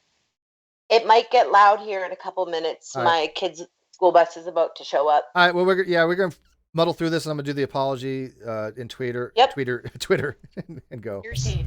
I really do. Oh, here it comes. Oh. I definitely want to just move forward. But that's why you kept talking about it after this. Because these are the people that helped me get started on YouTube, and it would be really ridiculous for me to just sweep this under the rug. But you did. But you did. We helped you get started on your YouTube channel that's now taken off because you lied about Amber Portwood, and you've lied about other things. You're getting popularity. She's lied about the Duggars lately. The Duggard, and so your channel. And by the way, not envious. Good for you. If people want to buy into your bullshit, God bless them. But it was because of us, and you did sweep this under the rug, right, Katie? You continually sweep this under the rug.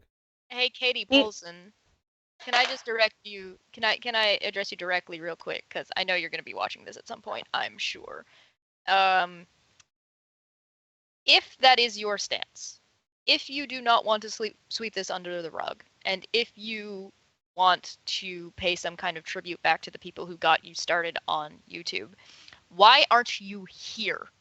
Why aren't you having a discussion about this? Why aren't you pointing out your friends, the people that you barely talk to, and their behavior on this? You haven't said anything about Jimmy. You haven't said anything. Why are you saying that you're outside of this and you don't want to be involved, but you feel like you don't want to sweep this under the rug? That's a good point. As a matter of fact, because of that point, timestamp this. I am rescinding my offer for $100 to charity of her choice for her to come on. I want her to come on by her own volition because it's the right freaking thing to do. You said this is your words. This is what you're saying. Why are you not here to discuss this? Why did you remove this video? Why did you ask your mods to do hours and hours and hours worth of work going through your comment section? Why did you block and probably, if I'm not mistaken, still have Bull blocked? Retconning. Steve's blocked. I've been blocked for ages. Yep. Not that I give a shit. Yeah, But- doesn't want swept under the rug. Deletes video next day. Yep. If this is Well- if you are being honest and truthful like you claim you are and like you claim to care about so much, why aren't you here? Very good. Let's finish this real And quick. I just want Steve to know very Clip publicly that and send that shit to her. that Somebody I'm do sorry, that. and I'm not going to talk about it anymore after this, I promise. So if you guys have comments or questions, let me know, but I will delete. I'm not going to lie. If you are going to troll me and if you are going to attack me, I will delete the comments. I don't like being called names. People ask you regular questions, simple questions, and you deleted them. I saw it real time And and she happening. deletes them. Yep, me I've admitted too. what I've done, Source. and I hope you can forgive me, and I hope you can understand that if you had a friend that you No. trusted and believed that sometimes it's easy to be swayed by someone who pretty much gave you your start in your career on YouTube, and that you want to believe the best in them because Okay, that's of fine, but everything you they did still for do you. your due diligence. That's it, you guys. I get, Bye. I get that. I totally understand that she was willing to believe him. I don't even begrudge her for that. I really don't. But my God, she's supposed to be a journalist. She has at least a higher standard of evidence. But this, I want to make a quick apology Sure. to Katie real quick there. I may have spilled too much hot tea. by the way, say hi to Sarah in the live chat. Hey, Sarah. Yeah, I love Sarah. Sarah's an old mod friend. Goes under stupid. Oh, I can't stupid, see. Stupid horror energy. I can't see the live I- chat. I love her. Okay, she doesn't come around enough. She needs to come on. We used to talk about quantum mechanics a lot. Hey. All right, so let's read this real quick, and then we can kind of get going. Yep. Can somebody read it? Because I'm really. I wanted to believe my friend, and sadly, he wasn't being forthcoming. I value my honesty and expect that of my friends. In this case, I hope that Steve gets the money he's rightfully due, and that Kyle will admit he misled so many of us. Eventually, I realized that Kyle wasn't being truthful for whatever reason. Maybe he didn't have too money. Maybe he was trying to buy time. But I didn't want to be associated with fraud of any kind. Since it's been over 3 months, I realized my gut feelings were right. Okay, can I touch on that one real quick? Because, Mhm. Yep, we got 15 maybe minutes. Do it. okay, I didn't want to be associated with fraud of any kind. So you picked the side that was withholding money. You dumbass. And had no evidence. By the way, Kyle never showed her any of this evidence. She took it all on faith because he didn't have any. Yep. Over weeks, I sought clarification from. I just tried to move your mouse. I did it for you. Over weeks, I sought clarification from Kyle privately, but was given the excuses that didn't add up. I believed him when he said he had a lawyer and would pay Steve. When I pushed him to provide his lawyer's information to Steve, Kyle's reasoning made no sense. I read the lawsuit this morning filed by Steve McRae against Kyle months ago, made statements about him based upon information provided me by Kyle. I believed my friend and accused Steve of defrauding the government. I'm sorry for making those statements. And I real quick, I put my Instagram in the live chat. And I'll put it in the video description as well. Follow me on that because I will be uploading more. I gotta tell you though, my God, is it difficult to upload to Instagram? It is. You've got to be a goddamn rocket scientist to understand this stuff. Like Reds, No, you gotta. I you need your to help. Use a phone. I have a tablet. Yeah, I use this. she's good. No, Ed. I use this, and it's still difficult. And by the way, you can do it from a computer, but it's 1,000 times even worse. Oh God, Yeah. I Special wish you could do software. it properly from a computer. Oh, It'd I've make my tried- life a lot easier. Desk 'Cause I post art and shit. Deskgram's supposed to work, but I can't get to work right. And I'm using BlueStacks Android emulator, and it sucks. So we should wrap up. All right. So, do we want our guests to go first? Please. Sorry, what? Last Sorry, I words. was looking at my kid out the window. Famous last words. I guess I just want to start by saying that, you know, me coming on here and me coming on Steve's Facebook Live the other day, you know, it didn't have any malice behind it. You know, I don't wish her anything bad in her life. I don't wish any, you know, I don't condone people, you know, going after her child and going after her looks because, like I've said before, there's a lot of things she's contradicted herself that is easy to, you know, kind of call her out, so to speak. But I'm not a bad person. I honestly really enjoyed her and her content for a while. And it wasn't until, I started reading Without a Crystal Ball stuff and, her saying, oh, don't talk to Steve. There's a mod thing. Don't go on there. And I'm not for one that likes to be treated like a child. And she, sorry, it's just really hard when you believe in somebody. And like she said, she blindly believed in Kyle. I blindly believed in her for a bit, but not to the extent where I would attack, harass, and make false claims.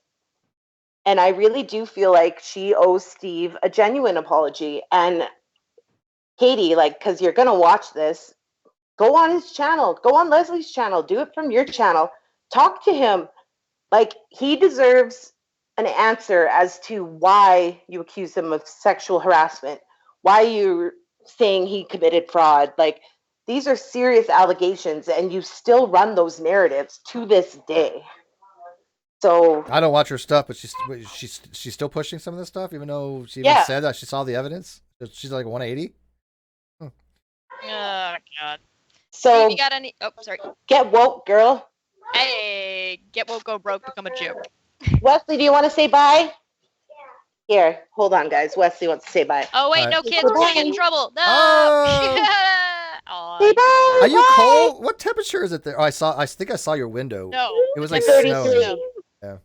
It's snowing here. Right. But sorry, I'm gonna hang up, thanks, guys. Britt. Yeah, thank you, Brittany. I gotta go. Like Thanks for coming. like I said, Brittany was an ex-mod, so she, definitely had a lot of first-hand info on this stuff. So I definitely appreciate her coming. And Leslie, who, by the way, Leslie decided to still hang out with Katie and all that. And I told her, hey, you do you. This narrative that I just associate with people that I don't have anything to do with, it's just false. It completely is false. The only thing I told her was, if you do ever find out that Katie's lying to you and that I was right, that you make people aware of it. I'm half jesting on that, but I mean, I would really appreciate if she would. And she did. She tweeted it out. He was right. And she's actually says now, yes, Steve was completely right about all this. So I support Leslie, and I never stopped supporting Leslie, even when she was supporting Katie, because Leslie never did anything negative to me. Nothing. She never. It's not necessary. It was not. Yeah, and so I don't play that tribalistic bullshit. Boole actually sent me clarification that he is currently not blocked by Katie, but she has not reached out to him either. Oh, she unblocked him? So she unblocked him, but hasn't said anything. Maybe you should apologize to Boole. Yeah. What about Boole? Hashtag. What about Boole? I have a video coming out in a little bit. I'm actually going after this to go upload it. It's going to be a painting of Starfire, because let's piss off people who don't like big boobs. Yeah, we got to do a whole separate episode on that hypersexualization stuff. We should. Yeah, I think that's so. Great. I also I'm going to put in the chat a Twitter contest, essentially. It's, are you smarter than Antonio Subarats? Well, if you can solve this problem, then you are smarter than him. Retweet for a larger sample size. So please, everybody, go see if you can solve this simple bit of math and retweet it. Because this guy, one of his people in his chat was saying that my diagrams that I worked very hard on were made in paint, and I'm personally insulted by that. Andrew says, I was one of the first mods for Katie. I'm sorry this happened to you. I knew it sounded fishy from the moment I heard her talk about it. Thank you, Andrew. And by the way, thanks for coming by. I contrary to popular belief, again, I don't ever send people out to harass people or bully. Never. I'm adamantly against that. She does. She actually calls them the troops. I actually have a screenshot of her saying, send out the troops to harass my video. But if you're especially if you're an ex-mod or a current mod of her, especially, there's nothing wrong with asking her questions. That's not harassment. Privately, so it's not like you're. Well, I don't even care if you ask publicly either. I don't think asking questions is harassment. But if you're a mod for her now and you're still a follower of Katie, ask her simple questions. Don't be dissing on her or bullying her. But if people come to me, they ask me questions, they get a response unless they're Oh, and my poll just finished. Oh, what's your poll? My poll just finished. So my poll was, do you understand how expensive it would be to color my hair? And so the options were, this is round 1, pink, blue, green, or natural. Natural won by 38%. So I'm going to take, but pink and blue got tied, and I was going to take the top 2 to go in. Okay, well, whatever. We've got another round where we get purple, red, black, and I guess blonde. purple, red, black, blonde, because we want to start throwing in some of the the more natural hair colors in. So that'll be the next round, and then we're gonna take the top 2 and the top 2, and then we're gonna put them against each other, and then the top 1 and top 1. Well, It's a tier system. I got a poll too. Is how many people realize that Joy Paulson is dishonest, just lies, and doesn't care about truths or facts, but only does what draws in views. Overwhelmingly, I had 68% realize it, 2% haven't realized it, and 30% Katie Hoot. So 68% realize it out of 115 votes. That's 80 people that have realized this. That's a pretty good, significant sample size. So when only 2% haven't realized it. I want people to continue to know these things. I want people to continue to share these videos. Put them on your Twitter. Put them on your Facebook. I want this out there. So anybody who goes to her channel can fall back on this and watch this and go, oh, hey, maybe Steve maybe has some points here. Hey, Katie, I want to ask about this, because I tell you right now, she will block you if you ask about her. And I don't want to see people blocked, but I want to see you firsthand realize what this woman's about. That she's only interested in drawing in views. Facts are irrelevant to her. She's done this with the Duggar party, the family, because she put out information that wasn't true about that she couldn't support. She did this with Amber Paulson. Portwood. She's done it with numerous other people, Tatiana, whatever, Westbrook, name. But anyways, thanks guys for watching this. We got a lot more content coming up here. I'll keep you posted on the Non Sequitur Show news. Basically, all is great on it. Anybody who's telling you that my lawyer didn't do anything right is an idiot. Who takes Twitter seriously enough for it to be a Twitter army? Yeah, Twitter. You don't make money on Twitter. Yeah, no, really, right? This is not. Twitter's not real life. This isn't how Twitter works, you slanderous bitch. Well, hey, but Cheshire, according to my haters, and we'll leave you guys with this true story. According to my haters, I have the ability to delete other people's tweets. Yeah, and I'm 17. Helios for 2 says, I got a poll going, but it's a surprise. We'll check that out. Good night, guys. Or good afternoon, I guess. It's morning show. Bye.